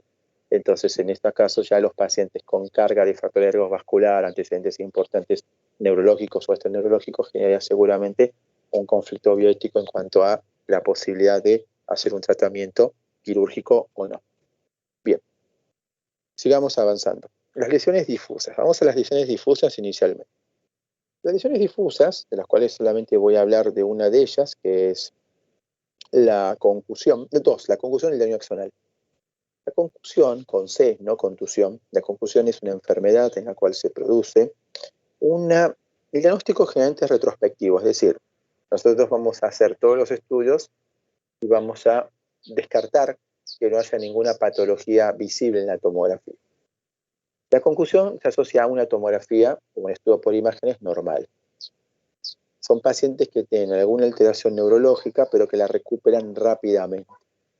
Muchos de los síntomas que pueden a veces quedar son síntomas vinculados con la emotividad. Los pacientes pueden tener en la concusión algunos, trastornos que más que ser graves pueden preocupar sobre todo a los testigos o a las personas que no están familiarizadas con el traumatismo de cráneo. Generalmente ocurre en contextos de traumas leves, ¿sí? Y ahora sí tenemos que definir qué es un trauma leve. Un trauma leve, para empezar, es aquel trauma en el cual el paciente tiene un Glasgow de 15, sin perder el conocimiento, sin amnesia postraumática, ¿sí? O un Glasgow también se toma como aquel paciente, ¿sí?, que tiene un Glasgow de 14. Después vamos a ver qué excepción hay al respecto, ¿sí? Pero podemos decir en líneas generales que 14 o 15 de Glasgow siempre hay el conocimiento y sin amnesia postraumática es un traumatismo leve. Los pacientes tienen una rápida recuperación, como podemos ver acá. Los síntomas de la contusión pueden ser, entre otros, la perseverancia, es decir, la persona que pregunta constantemente qué le sucedió. La persona puede tener una amnesia de ese evento, lo cual no se vincula a un empeoramiento del pronóstico. La labilidad emocional, ya sea como irritabilidad o tristeza o miedo. La expresividad, que se manifiesta como una persona que habla demasiado, más de lo habitual, ¿sí?, como cierto connato de ansiedad. Pero las neuroimágenes de estos pacientes son normales. El pronóstico de los pacientes con concusión cerebral es bueno, ¿sí? El diagnóstico es retrospectivo justamente porque debido a estos síntomas la conducta es realizar estudios por imágenes y los estudios son normales. No se sabe muy bien la base de la concusión, probablemente tenga que ver el glutamato de por medio como neurotransmisor. Pero bueno, continuamos, y esta sí es una patología más severa, que es el daño axonal difuso. El daño axonal difuso se produce por este siguiente mecanismo. Aparentemente el encéfalo está apoyado, por supuesto, en la sustancia gris y tiene una sustancia blanca que va a ser descendente o ascendente, pero que tiene vías de proyección. Por un fenómeno de rotación, aparentemente se produce una disrupción entre una zona donde hay menos, una zona de transición, que es entre la sustancia gris y la sustancia blanca. Por eso el daño axonal difuso ustedes lo van a ver siempre rodeando los ventrículos, los ganglios de la base, etc. Lo van a ver en el tronco, puede haber en el mesencéfalo, puede verse también en el puente, es más raro ya en esa zona. Sí se ve en el tálamo, sí se ve en el caudado, toda la región de los ganglios de la base y del encéfalo. Es una causa muy frecuente de discapacidad en personas que no tienen lesión tomográfica visible. Quiero decir con esto, no es que no se vea nada. De hecho, en el daño axonal difuso se pueden ver, como pueden apreciar en esta imagen, pequeñas hiperdensidades que rodean, ahí lo voy a aumentar un poquito para que lo puedan ver, ¿sí? Que siempre se encuentran en la subcorteza o muy cerca de los ventrículos. Ese es el daño axonal difuso. El daño axonal difuso se puede ver en la tomografía como pequeñas hemorragias, como pequeñas hiperdensidades. Generalmente son pequeñas, en algunas se pueden ver mucho más grandes, pero muchas veces requiere más una resonancia magnética para poder verlas. Por supuesto, la resonancia magnética no es el estudio de primera elección en el traumatismo de cráneo, por eso su diagnóstico es frecuente. Pero se puede inferir por un paciente generalmente joven, por el mecanismo rotacional del traumatismo y porque el paciente tiene menos de 8 de Glasgow en líneas generales, por lo cual muchos de ellos requieren intubación. No tienen lesión visible en la tomografía o tienen estos petequiados pequeños que se pueden ver en la subcorteza. Esta enfermedad se asocia a una importante discapacidad. Acá podemos ver algunas imágenes más donde se ve daño axonal difuso, pero simultáneo a otras enfermedades. En el corte que estoy poniendo ahí en el medio, también se ve del lado izquierdo, probablemente edema, por eso el ventrículo del otro lado no se ve, del lado izquierdo del paciente, no el derecho de nuestra pantalla. Y podemos ver también hemorragia subaracnoidea, y probablemente es una contusión. Y en la de abajo ahí se puede ver la contusión, ¿sí? En el lado izquierdo, ya más cerca de la región frontal, y parece también verse un pequeño subdural asociado. Bien, continuamos. Ahora sí vamos a las lesiones focales. Lesiones focales. Primero, fractura de cráneo. La fractura de cráneo, como sabemos, es una disrupción en la constitución del cráneo. Las fracturas de cráneo se dividen en dos formas: las fracturas de la convexidad y las fracturas de la base. Las fracturas de la convexidad pueden ser quirúrgicas, las fracturas de la base no lo son generalmente. Las fracturas de la base pueden producir los denominados signos de mapache, o de ojos de mapache o signo de Battle, que es la equimosis en la región mastoidea. Son patologías que en líneas generales, si no se complican con infección o con una fístula de cruciforquídeo, son patologías que se recuperan con un tratamiento sintomático y no mucho más. Reposo, analgesia, ¿sí? En cambio, las fracturas de la convexidad, o mejor dicho, las fracturas de la convexidad en su mayoría también con un tratamiento pueden mejorar. Tengan en cuenta que la fractura de cráneo asociada a cualquier lesión aumenta el riesgo de mortalidad o de complicaciones. La fractura de cráneo sin lesión en el encéfalo puede tener complicaciones. Por eso los pacientes con fractura de cráneo, por más que hayan recibido un traumatismo leve, son admitidos, son ingresados para posterior evaluación. Si la fractura la encontramos en el contexto de un traumatismo leve, pero aparece en una radiografía, cual no debería ser una práctica buena, porque la radiografía del cráneo no tiene utilidad en el contexto del trauma, sobre todo el trauma leve, debe reformularse el diagnóstico y solicitarse el estudio por imágenes correspondientes. Las fracturas de la convexidad pueden ser quirúrgicas y esto se produce cuando se produce un desplazamiento. El desplazamiento hacia afuera va a producir generalmente una deformación estética que puede requerir una cirugía por ese motivo. Lo que me preocupa es si la fractura se desplaza hacia adentro, es decir, si se hunde, porque ahí va a lesionar la dura madre, la cual puede abrirse y generar una fístula de cruciforquídeo, y como ya dijimos, es una definición de lesión expuesta, o puede producir compresión del encéfalo, rotura de vasos de la convexidad y consecuentes hemorragias intraaxiales o extradurales. Las fracturas con desplazamiento requieren un tratamiento quirúrgico en la cual se saca el fragmento, si se puede corregir, se fija, pero generalmente como muchos de estos fragmentos están destruidos, o sea, es una fractura conminuta, lo que se hace es una cranectomía y una limpieza y se revisa la dura madre para ver si está indemne o no. En el caso de que la dura madre esté abierta, se cierra con suturas de seda.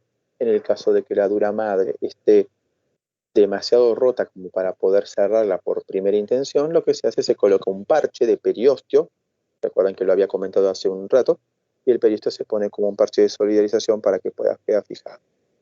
Bueno, una cosa que esta diapositiva sí podemos mirarla, es la diferencia entre las fracturas del peñasco. El peñasco es la base del cráneo. Hay dos tipos de fractura, la longitudinal y la transversal. Fíjense que comparen, no todas las fracturas que pasan por el peñasco van a dejar sordera o compromiso facial. Recuerdan que el séptimo par y el octavo viajan por debajo de la superficie endocraniana del hueso petroso. Entonces las fracturas, según la orientación, pueden o no producir ciertas lesiones. Como pueden ver, hay una correlación entre el trayecto de las fracturas y los signos neurológicos que ellas pueden producir. Avanzamos. Acá podemos ver un pequeño resumen de aquellas fracturas con hundimiento que requieren una indicación quirúrgica. Cuando la depresión es importante, cuando aparecen signos de lesión de la dura madre, por supuesto el concepto de puesto va a generar neumoencéfalo. El neumoencéfalo no es porque haya que operar el neumoencéfalo, pero sí hay que operar para explorar qué es lo que pasó con la dura madre. El neumoencéfalo es un signo indirecto de que la dura madre fue abierta en algún momento. Bueno, y después, por supuesto, la deformación, ya eso es otra cosa. La coexistencia con la lesión intracraneana no es porque se opere la fractura, se está operando la lesión, ¿sí? Y se atravesará el plano del hueso, está fracturado y se tratará al mismo tiempo, pero el objetivo es sacar probablemente la masa evacuada. Bueno, estas son diferencias radiológicas de las fracturas. Avancemos con esta lesión. Vamos al revés, vamos a empezar con la imagen. Este es el hematoma estrodural. Es una lesión biconvexa, hiperdensa, genera efecto de masa. Acá pueden ver que la línea media está desplazada, no sé cuánto, más o menos uno por la experiencia que ya conoce, sabe que seguro acá son más de 5 milímetros, con lo cual aumenta la mortalidad. Si uno piensa en la imagen, ¿sí? Uno puede también predecir que el espesor, el máximo espesor de ese hematoma, probablemente supere los 2 centímetros, con lo cual ya es quirúrgico.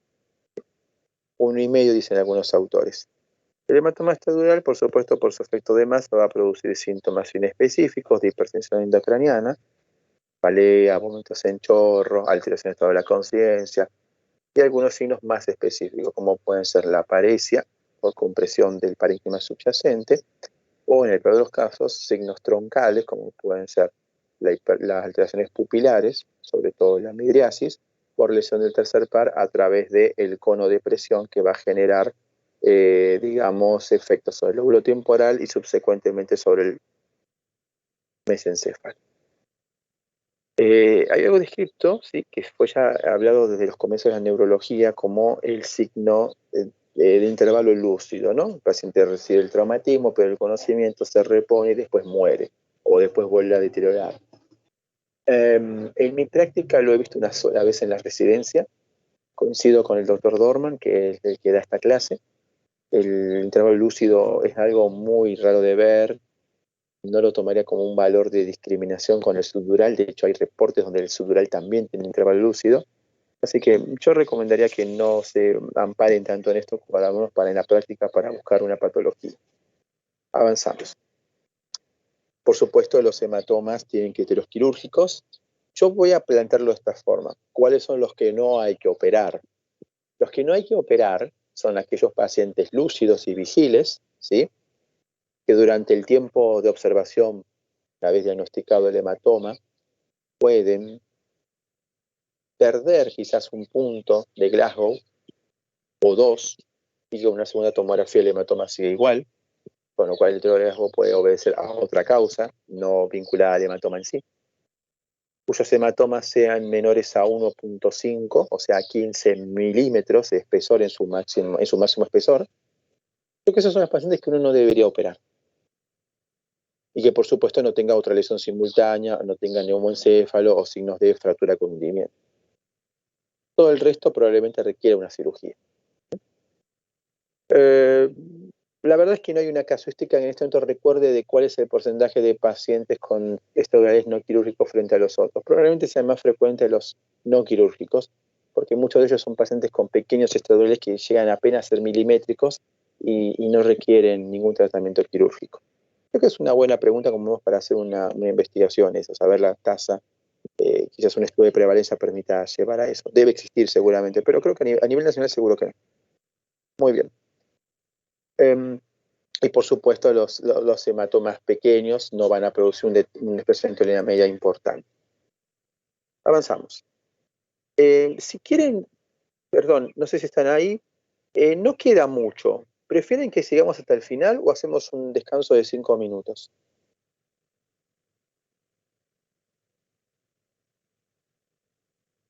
¿Hola?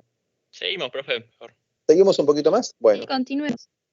No quedan muchas diapositivas, pues ya pasamos al manejo general. Bueno, vamos a ver un par de hematomas. Vamos con el subdural. Gracias. El subdural, hay 3 estadios. Eso tiene que ver con la degradación de la hemoglobina. Existe el agudo, el subagudo y el crónico.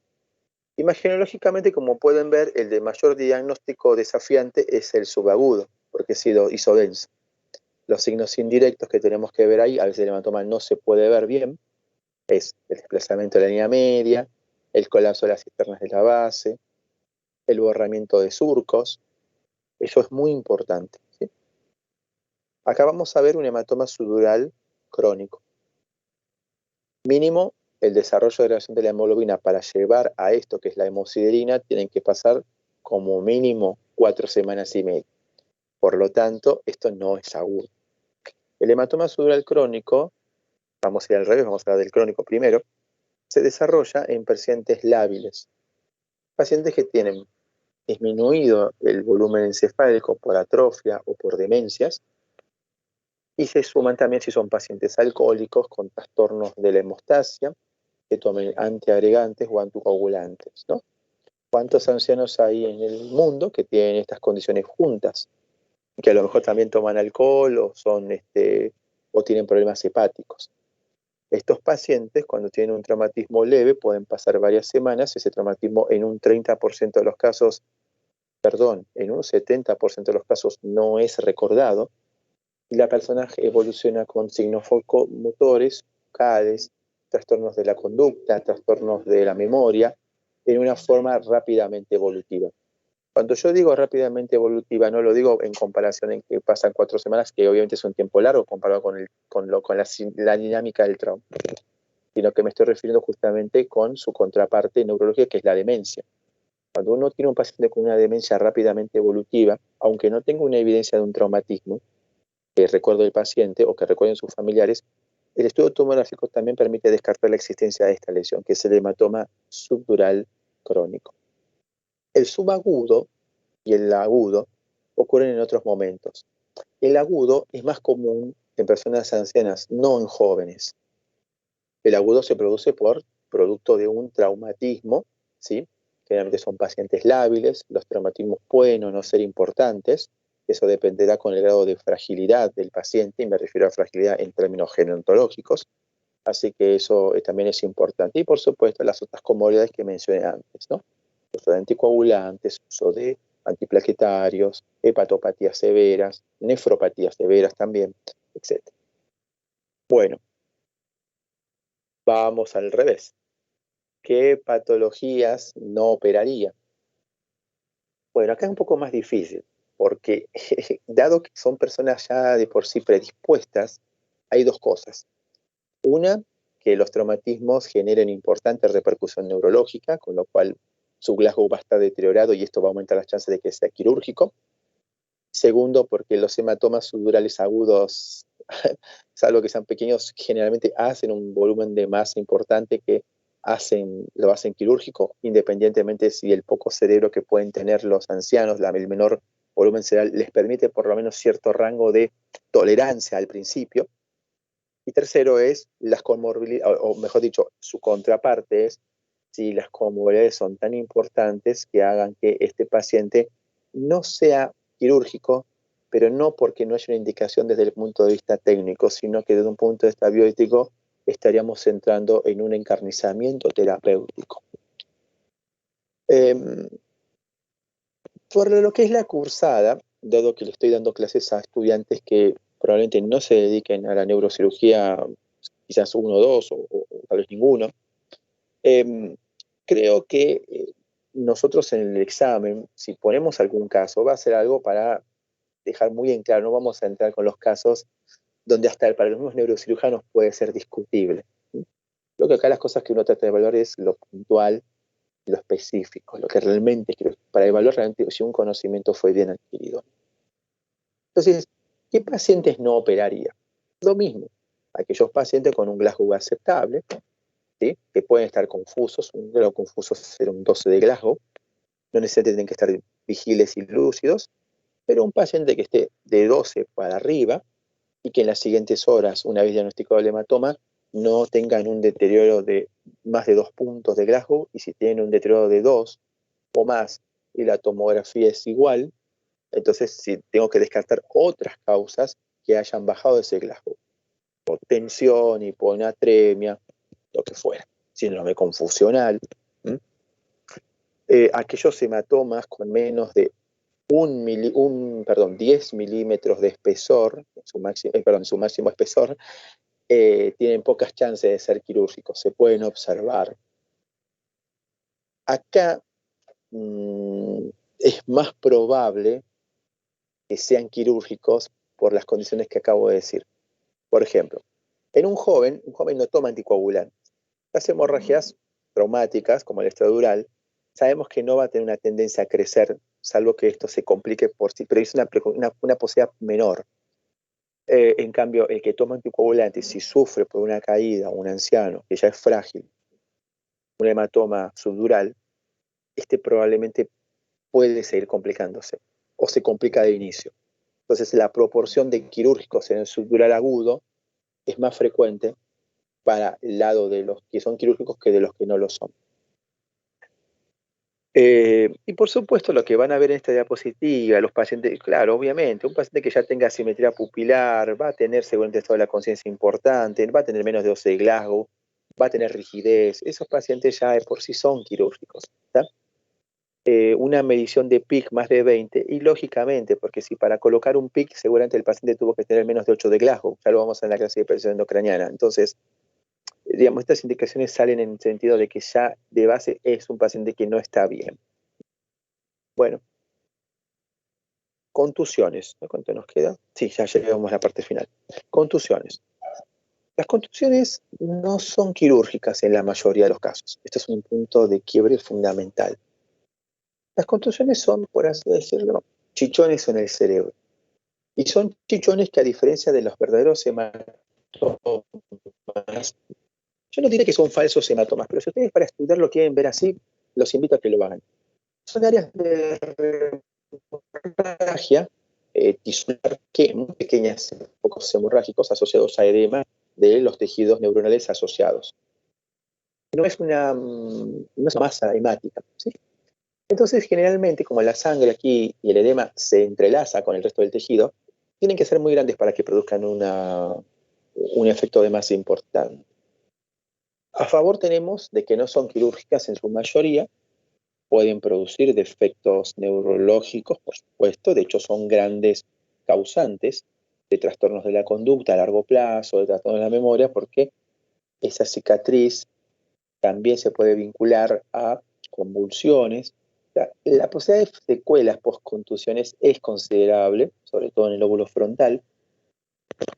Las contusiones no son quirúrgicas en su mayoría, como acabo de decir, no generan un efecto de masa importante, pero son de las lesiones más frecuentes. Posiblemente la lesión imagenológica más frecuente que van a ver en el trauma, en el compartimiento intraaxial, sea la contusión hemorrágica, o contusión traumática, o contusión cerebral, o contusión encefálica. Los nombres son sinónimos. No hay mucho más para decir de ellas. Recuerden su frecuencia. Esta es una imagen, por ejemplo, de una contusión.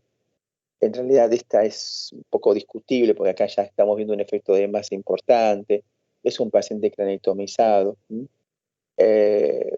Pero para que puedan ver, acá en la diapositiva más que nada, Martínez la puso para que puedan ver la diferencia entre el edema perilesional y la parte de la hemorragia en sí. La contusión no tiene tanto esta conformación, es una conformación más bien densal y pigmentosa. Es una modificación que yo he hecho en la última presentación, que puse una contusión al lado de esto y van a ver que las matices son completamente distintos. Pero bueno, para que lo puedan apreciar, esto ya es más una hemorragia postquirúrgica y parece múltiple. Bien. Hay indicaciones quirúrgicas para las contusiones, como pueden ver, son las indicaciones típicas para una hemorragia intracerebral, ¿no? Acá está el número del 20, ¿sí? El número del 5, desplazación de línea media, todos signos que hablan de un deterioro neurológico importante, ¿no? Si el paciente tiene una PIC, o sea, un sensor de PIC, obviamente el paciente ya estaba mal al principio, o sea que sus chances quirúrgicas aumentan.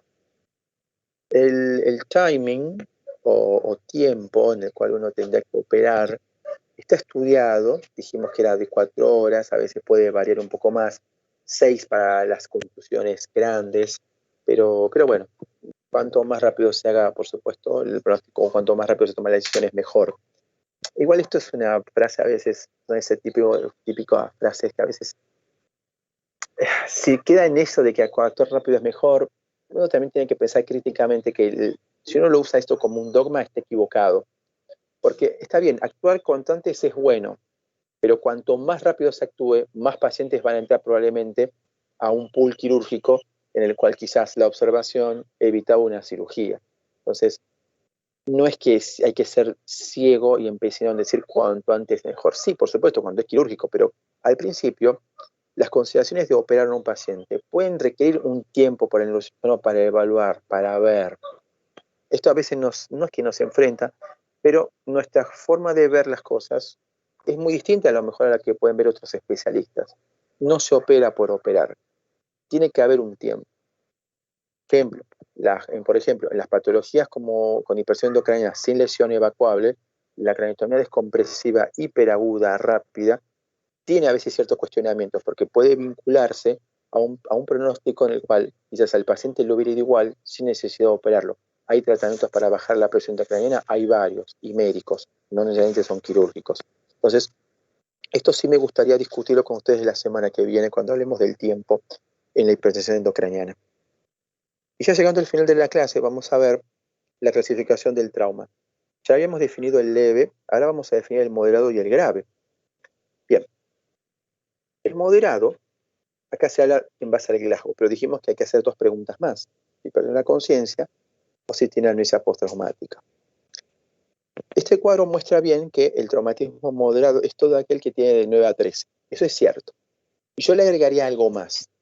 14 y 15 que hayan perdido el conocimiento por más de 5 minutos o que hayan tenido amnesia postraumática por más de 15 a 30 minutos. Si tienen una de esas dos, aunque tengan 14 o 15, catalóguelo como traumatismo moderado. Traumatismo grave, no hay mucho, es el que tiene una definición operativa del coma hacia abajo, hacia 3, que es el peor valor que puede tener la escala de Glasgow. 9 y 13, independientemente si tiene pérdida del conocimiento o no, ya que tenga 9 o 13, lo cataloga como un trauma moderado. En una época, el grupo de 13 se había incorporado a leve, pero en la actualidad no es así. Así que cuidado si leen algún artículo o libro desactualizado. Bueno, esto tenía que ver con el Glasgow, no vamos a entrar en hincapié con esto. Dijimos de los condicionantes que el Glasgow puede tener, lo habíamos hablado anteriormente. Está en inglés, pero pueden ver acá algunas condicionantes que pueden comprometer una evaluación completa de la escala de Cloma de Glasgow. Y acá, fíjese lo importante de diferenciar y clasificar bien el trauma, ¿ya? En base a esas 3 preguntas. Porque la mortalidad, la posibilidad de que haya masa evacuable o una tomografía normal va a variar sustancialmente, así como el pronóstico funcional, si el trauma es leve o si el trauma es grave. Sobre el pronóstico hay 2 escalas que se utilizan. Nosotros en neurocirugía usamos el GOS. El GOS es la Glasgow Outcome Scale, que es la escala de pronóstico de Glasgow. No es la escala que ustedes ya conocían. Esta escala divide en 6 grupos, ¿sí? De acuerdo a severidad. Y hay una versión de escala que es muy parecida, que es la escala de Rankin. La escala de Rankin es una escala que se usa sobre todo en enfermedad cerebrovascular, que muestra el grado de dependencia funcional del paciente o la muerte del mismo, ¿sí? Hay una tendencia ahora en el neurotrauma a empezar a utilizar, como nuestros colegas neurólogos vasculares, la escala de Rankin como parámetro de recuperación, para una evaluación del grado de dependencia funcional. Bien, ¿qué tenemos acá? Bueno, esto más que nada es, recuerden que en el trauma no debemos desatendernos. Acá vamos a dar algunos tips solamente de lo que es la evaluación de la TLS. La TLS recomienda obviamente una sistemática en la cual el examen neurológico inicial es uno de los primeros, pero no es el primero, que asegurar la vía aérea, el control de hemorragias, la estabilidad de la columna cervical. Y después tenemos que hacer la evaluación neurológica. Un segundito, por favor.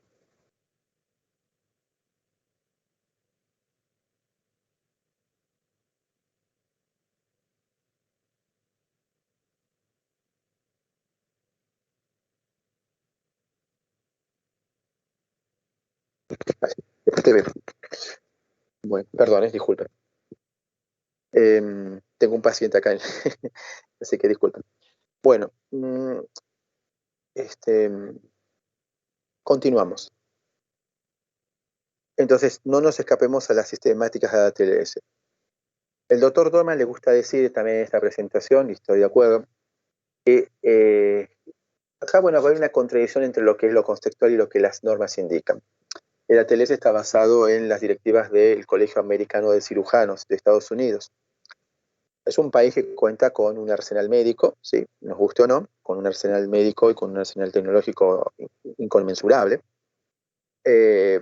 La sistemática de ellos, debido a la estrategia que tienen, en parte es buena si uno lo compara con cómo funciona en la ciudad de Buenos Aires, por decir un ejemplo, que en tal también pasa en el conurbano. Me voy a ir un poquito de tema, pero me parece que es algo importante de hablar, ya que no nos queda mucho tiempo de clases. ¿Qué pasa cuando una persona tiene, vamos a un ejemplo, ¿no? Un paciente recibe un traumatismo leve de cráneo en la esquina de la Universidad de La Matanza. Viene la ambulancia del sistema público. ¿A dónde lo lleva? ¿A qué hospital lo llevaría?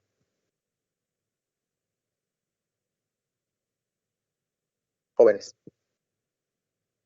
no perdamos el tiempo. Nos quedan unos 20 minutos más de clase todavía. ¿Hola? Está el policlínico, si no hay. Los seguros. Bien, vamos a hacer un ejemplo más fácil. El paciente tiene un traumatismo en la esquina de Crovara y Ruta 4. Ruta 4, ¿no? Cambio de cintura, sí. Ruta 4. Se golpea ahí, trauma leve. ¿A dónde va a ir? ¿A dónde lo lleva la ambulancia? Al Balestrini. Bien, ¿por qué lo lleva al Balestrini? Y la respuesta no es porque es el más cercano, no, porque está cerca, es el primero, porque se ve desde la esquina de, creo que hay un shopping ahí, ¿no? Se ve de la esquina del shopping ahí. ¿Por qué lo lleva ahí? Y no lo lleva, por ejemplo, al, como le dicen ustedes, Parucho. ¿Por qué no lo lleva al Parucho? Por la El complejidad nivel del de hospital debe ser. complejidad. De complejidad, bueno, es una buena respuesta, pero ¿sabe por qué lo llevan? Lo llevan porque el hospital, es el área de la ambulancia, para un hospital, tiene un límite. Por ejemplo, yo vivo en Floresta. De un lado de la avenida Rivadavia, si el accidente le sucede a usted, ese traumatismo, en el hospital, perdón, en la vereda sur de Rivadavia, la ambulancia de SAME lo va a llevar al Hospital Piñero. Si el accidente ocurre de la vereda norte, la ambulancia lo va a llevar o al Vélez Sarsfield, si está cerca de Liniers, o al Piñero o al Santoyani, si es la vereda sur, depende en qué lado de la avenida Rivadavia esté. Si está del otro lado, lo va a llevar al Vélez Sarsfield, si está cerca de la estación de Liniers, o lo va a llevar al Hospital Álvarez, si está cerca de la estación de Flores. ¿Por qué? Porque la ambulancia dice, yo no puedo pasar de aquí para allá.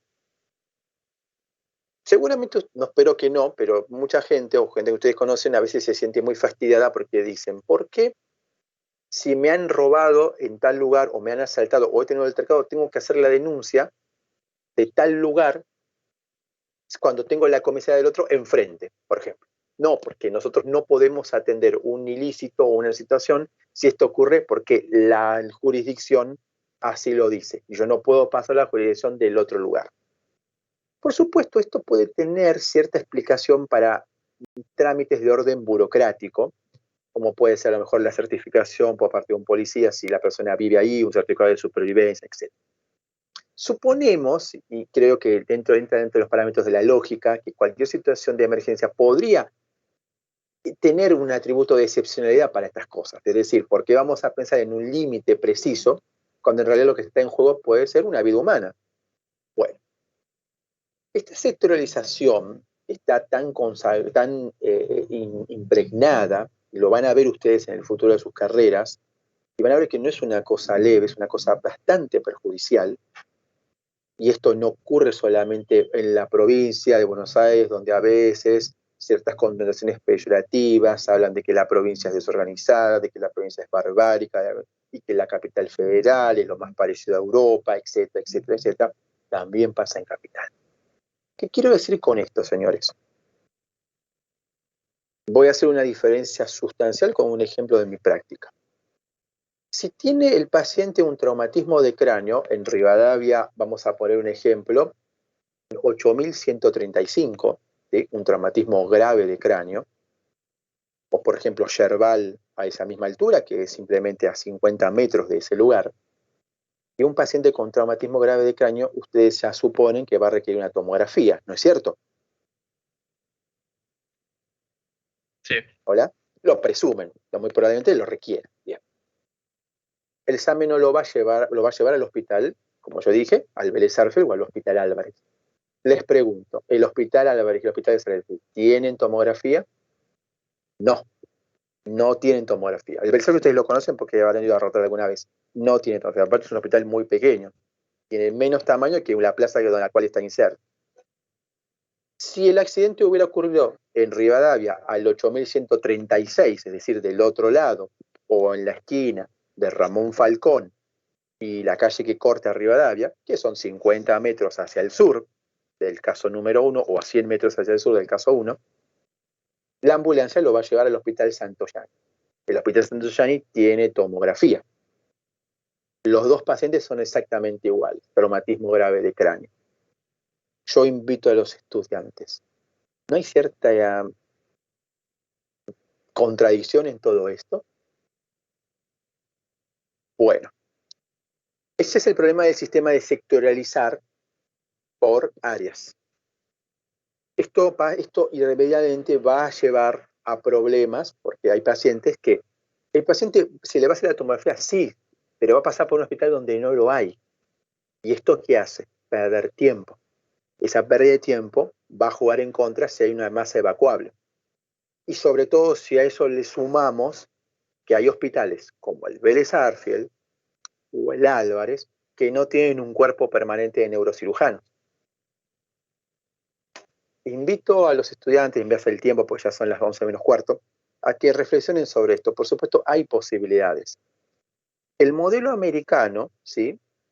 No es un modelo tan, digamos, que tiene que ver con un trip and ship, que es agarro y me lo llevo, es que existe algo que se llama prenotificación. Si el médico está entrenado y tiene un sistema que lo soporte, el médico puede decir, es cierto, yo estoy en Rivadavia, en la vereda norte, pero por lo que veo en este paciente, seguramente va a requerir una tomografía. Entonces, ¿por qué no me permite a mí cruzar la jurisdicción e ir a un centro de referencia con disponibilidad de tomografía? Las normas de ATLS establecen que la triada del trauma, radiografía, tomografía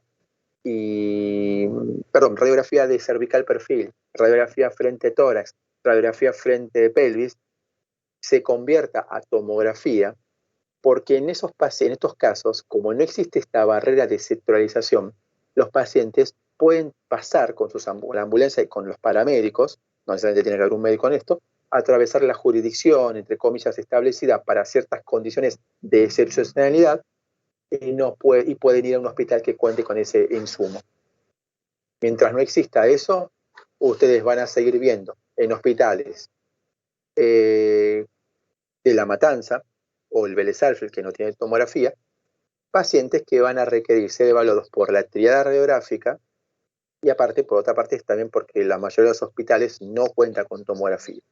Los hospitales donde se generan las normas ATLS cuentan al menos con un hospital regional que tiene en la ciudad o varios hospitales que cuentan con tomógrafos. Es decir, la facilidad de la prenotificación permite justamente que la mayoría de los pacientes sean asequibles a esa tomografía.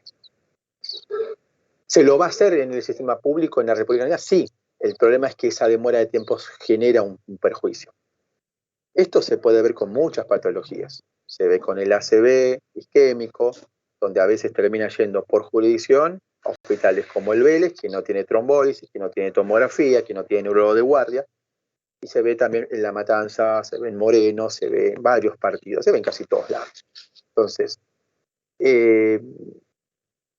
por supuesto, también acá hay un problema, también tiene que ver con la formación profesional, perdón que me extienda un minuto más con esto, es que lamentablemente en nuestro país, con las dificultades económicas que tenemos, y sobre todo en la profesión médica, no hace falta de ser demasiado metido en la profesión para darse cuenta que muchas veces los trabajos que eligen en prehospitalario están muchas veces por médicos, ustedes lo deben ver, con una formación todavía inicial, escasa, incipiente, no bien preparados.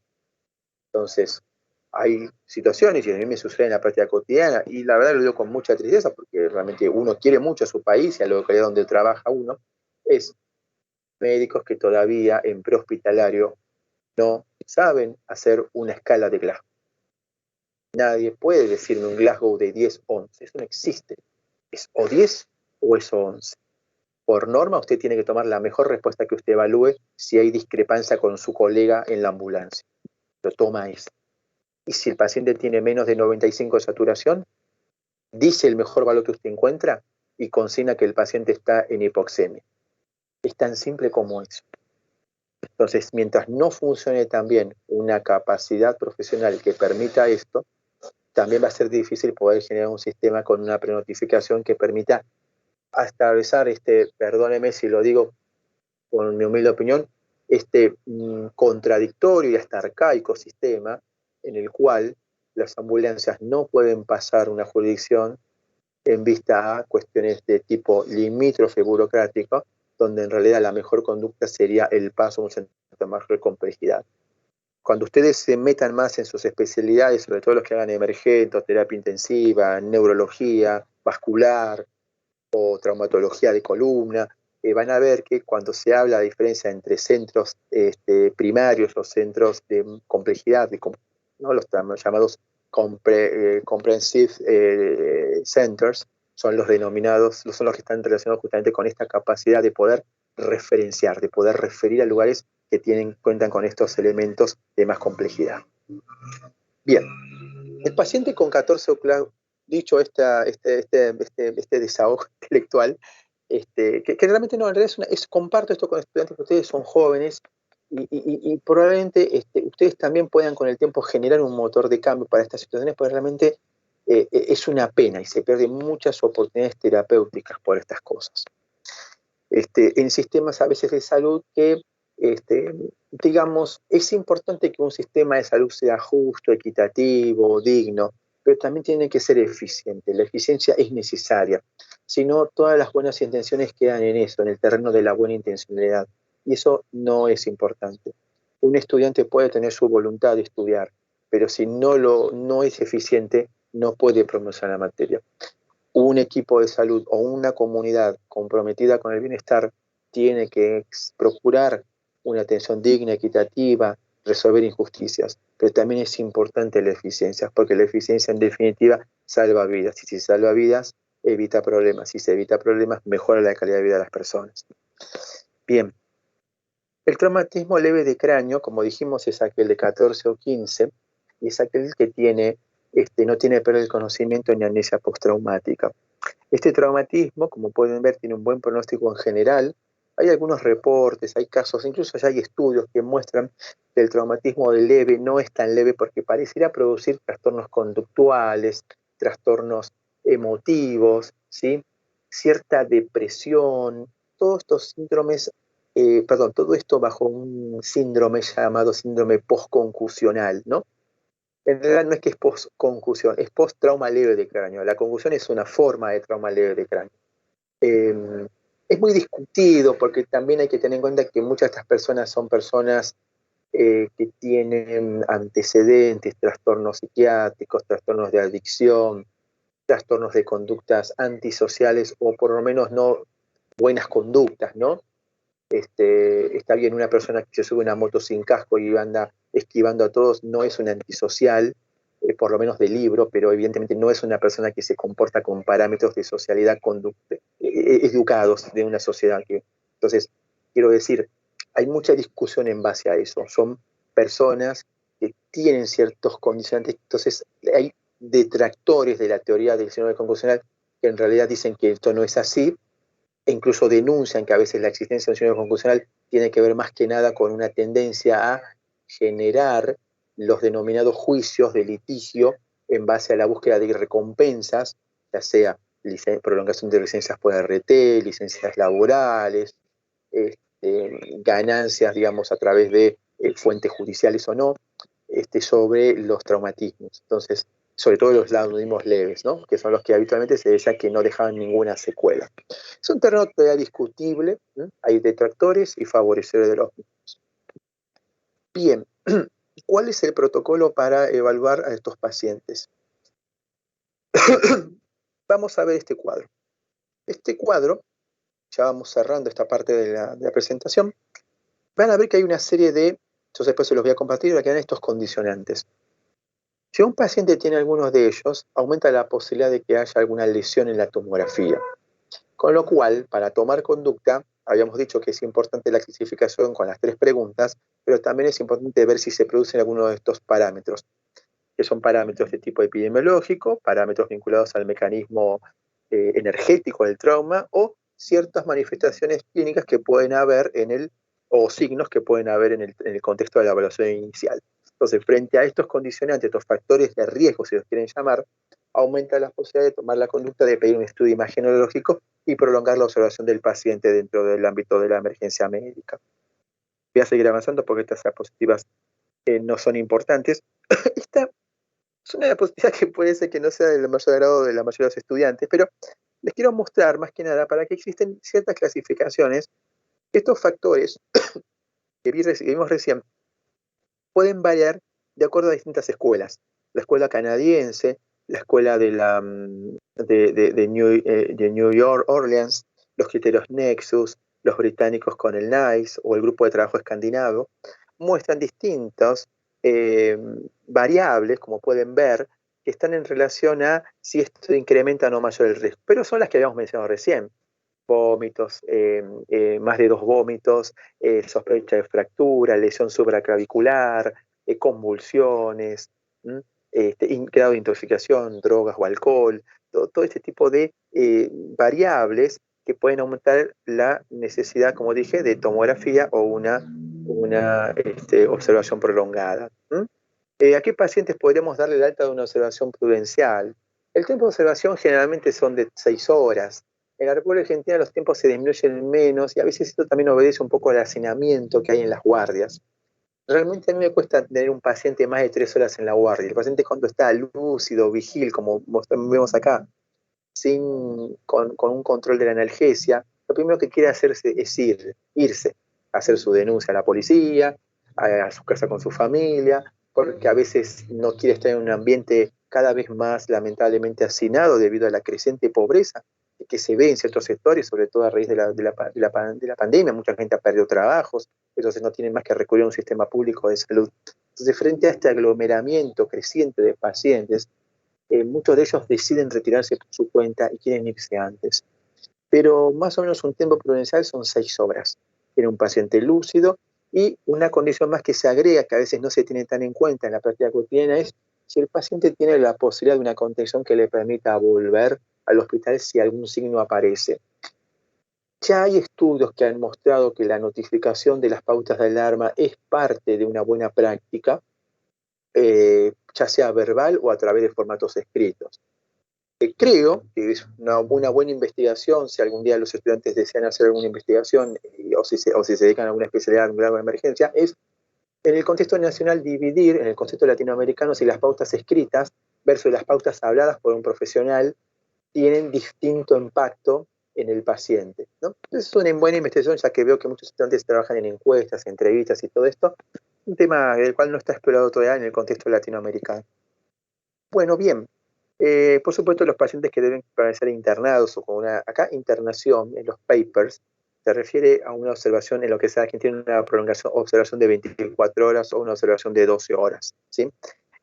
Por supuesto los pacientes con trauma leve, con moderado, trauma severo, los pacientes con traumatismos leves que no tengan una buena contención en su casa como para poder digamos, volver al hospital, esos pacientes que tienen cierta vulnerabilidad, si lo quieren llamar, ¿sí? O esta palabra tan en boga que se usa para todo como comodín, que es la palabra social, ¿no? Pero vamos a decir, un paciente que no tiene la capacidad de poder retornar o recurrir al sistema de salud, son aquellos pacientes que se catalogan como pacientes en cierta deformidad, que entonces hay una observación solamente por esos criterios podrían ser considerados. Los pacientes que no mejoran con la analgesia, a pesar de estar con 14 o 15 de Glago, a veces pueden requerir una reevaluación con una nueva tomografía. Un tema clave es el tema de la tomografía post-observación. Si el paciente evoluciona bien, no es necesario la repetición de una tomografía. En el trauma grave de cráneo se recomienda la tomografía a las 6 horas por la alta posibilidad de que haya una complicación de una lesión diagnosticada o la aparición de una nueva. En el trauma moderado se toma en cuenta los criterios de empeoramiento neurológico, medidas por descenso de Glasgow, aparición de convulsiones, persistencia de la cefalea, incremento de los vómitos, ¿sí? O alguna complicación extrasistémica que en el concepto de trauma sistémica que no obedezca a un daño neurológico. En ese caso sí se replantea la retomografía del paciente. Pero en general no es algo que se hace de forma sistemática, y menos con el traumatismo leve. Avancemos un poco más. El traumatismo, esto tampoco no. En resumen, ¿qué pacientes requerirán tomografía? Los pacientes con 14 o 15 de Glasgow, que tengan alguno de esos factores de riesgo, ¿sí? Sobre todo si son 2 o más, o, y aquí ya pasamos a la segunda parte, todos los pacientes con traumatismo moderado de cráneo, de 9 a 13, independientemente si tienen pérdida de conocimiento, si tienen pérdida, perdón, tienen amnesia postraumática o alguno de los factores de riesgo, porque ya entran en una categoría en la cual, como ustedes pueden ver, la posibilidad de una patología en la tomografía es considerable. Como pueden ver, un 40% es un número importante. Bien, sigamos avanzando. Todo paciente, entonces ya habíamos visto esto. Bueno, lo mismo que acabamos de decir, acá léanlo, esto es lo mismo que venimos repitiendo en el transcurso de toda la charla, es esencial a esta disertación. Finalmente, los traumatismos con traumatismo grave no solamente serán admitidos y tomografiados, sino que irán a una unidad de cuidados intensivos. En la mayoría de los hospitales que ustedes rotan, saben que esto se llama shock room en la guardia, en la práctica habitual deberían ir a una sala de terapia intensiva. La República Argentina tiene un sistema de salud que tiene una organización edilicia muy diferente a los países europeos, así que acá nosotros creamos esta, digamos, no existen en la mayoría de los hospitales sectores de shock room, pero a veces no tenemos una terapia intermedia, tenemos directamente la intensiva. Bueno, estos pacientes podrían ir a una sala de cuidados intermedios con disponibilidad de ventilación mecánica. Esto, grábenselo, la terapia intermedia no es una sala que no tiene respirador y la intensiva sí lo tiene. Eso no es así. La terapia intermedia puede tener pacientes ventilados, pero con una complejidad menor que los pacientes que están en una terapia intensiva formal, por así decirlo. De hecho, en Europa y Estados Unidos no hay terapias intermedias. Son toda una misma unidad, pero con camas asignadas, distribuidas de otra forma. Digamos por sectores, si uno quiere decirlo, pero todo dentro de una misma área asistencial. Bueno, continuamos. Los pacientes ya, lógicamente, de quien no solamente el tratamiento. Vamos a ver la semana que viene que también requieren algo que se llama sensor de presión intracraneana, ¿sí? Así que eso es un aditamiento más dentro del manejo neurointensivo. Y la última diapositiva, creo que ya es la última, es la penúltima, pero creo que con esta me quedo. No, a ver si es esta, déjame ver un segundo, por favor. Sí, bueno, estas son las medidas generales para disminuir la presión intracraneana. Hay dos maniobras. Uno, el tratamiento, como dijimos, general, ¿sí? El general de todo paciente con un traumatismo, que es atenuar, el objetivo principal del traumatismo de cráneo es atenuar el daño neuronal secundario. ¿Cómo se hace? A través del objetivo básico del neurointensivismo, que es la 6N. Normovolemia, normonatremia, normotermia, normoglucemia, pH normal, oxigenación normal. Esos son los elementos básicos del manejo sistémico. El manejo farmacológico, o sea, el específico, lamentablemente no ha mostrado un buen pronóstico. Por lo menos es un motivo de investigación. Se han utilizado moléculas como, por ejemplo, anticuerpos anti-TNF-alfa en los primeros años. Los resultados no han sido buenos en el trauma de cráneo. Se han usado en muchas enfermedades neurológicas, se ha usado en la sepsis también y no ha tenido buenos resultados. Perdón. Se ha utilizado también algunos neuroprotectores como la selegilina, el sulfato de magnesio. La verdad que los resultados han sido pobres como para establecer indicaciones generales. En este cuadro lo que podemos ver es el manejo de la presión endocraniana, que son las llamadas medidas de primera, segunda y tercera línea, ¿sí? O las de primera y segunda línea, según otros autores. La semana que viene va a ser el tema más importante, el tema importante porque tiene que ver con una sistemática progresiva, ordenada, en la cual primero vamos a agotar los recursos clínicos, después vamos a agotar los recursos terapéuticos quirúrgicos, y finalmente existen opciones modernas donde uno puede incluso adelantar la cirugía casi simultáneamente al manejo clínico. Bueno, en vista de que terminamos, les pido si queremos aprovechar 5 minutos, si quieren hacer algunas preguntas o comentarios al respecto. Esto es lo que vamos a ver la semana que viene.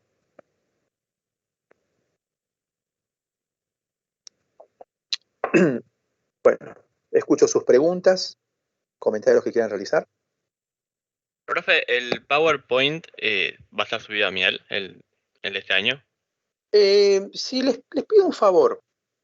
¿Me podría alguien enviar un correo electrónico y yo se lo reenvío ahora mismo, en unos instantes? Ahora, perdón, tengo que salir a hacer una cosa y después quizás venga el examen de biótica. Si logro hacer un hiato de tiempo, se los mando ahora, aunque sea esta presentación. Quédense tranquilos porque no hay muchas diferencias, excepto lo que comenté sobre esa imagen de la contusión, que parece más una hemorragia postoperatoria, y tal vez un poco el comentario de la distribución, digamos, de los líneas, de los bordes, de las fronteras entre un área asistencial y otra. Fuera de eso, creo que no hay cosas nuevas. Todo esto es lo que hemos visto y las diapositivas son iguales. Así que si me quieren mandar un correo ahora, yo les paso Sí, la dirección de correo. ahí le puse el mío en los comentarios. Ahí está. Perdón, a ver, que no puedo copiarlo. Federico Cardoso, perdón, que estoy, espera que quiero, mejor detengo primero de compartir la pantalla. Porque no me deja de compartir. Un segundo, por favor. Bueno, escucho si por favor quieren hacer alguna pregunta. Bueno, no sé cómo se deja de compartir pantalla, pero bueno, ya dejémoslo así. Profe, ¿se aprieta el cartelito que aparece ahí que dice dejar de presentar? Sí, pero es que no lo veo. Espera un segundito, sí. Es que no lo tengo, es que estoy con el celular. Está ahí, profe, está ahí en la pantalla. Muchas gracias, ahí lo vi. Genial, muchas gracias. Ahora sí puedo ver el chat. Si quiere Cardoso, se lo envío a usted y usted se lo manda a sus compañeros. Sí, profe, yo lo subo al grupo. Perfecto. De Facebook. Bueno, está bien. Bueno, igualmente saben que tienen mi correo para preguntas. Yo, salvo que lleguen por spam, y pido mil disculpas porque no estoy acostumbrado a revisar, no tengo una alerta de spam, pero siempre que escriben yo trato en lo inmediato contestar algún tipo de pregunta. Obviamente preguntas, dudas, esas cosas, ¿no? No tengo ningún inconveniente. Si ya lo contesté brevemente no lo voy a contestar, pero generalmente sí trato de contestar a los alumnos si quieren hacer alguna pregunta sobre el tema. Bueno, yo se lo envío ahora entonces esta presentación. Si no hay preguntas para hacer, bueno, podemos despedirnos entonces.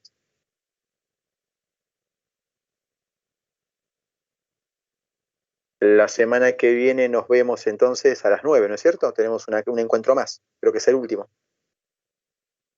Sí, profe, a las 9. Bueno, nos vemos la semana que viene a las 9. Muchas gracias y que tengan buen día. Chao, profe. Hasta luego, Chao, profe. Tiene que detener la grabación, ¿sabes? Chao, profe.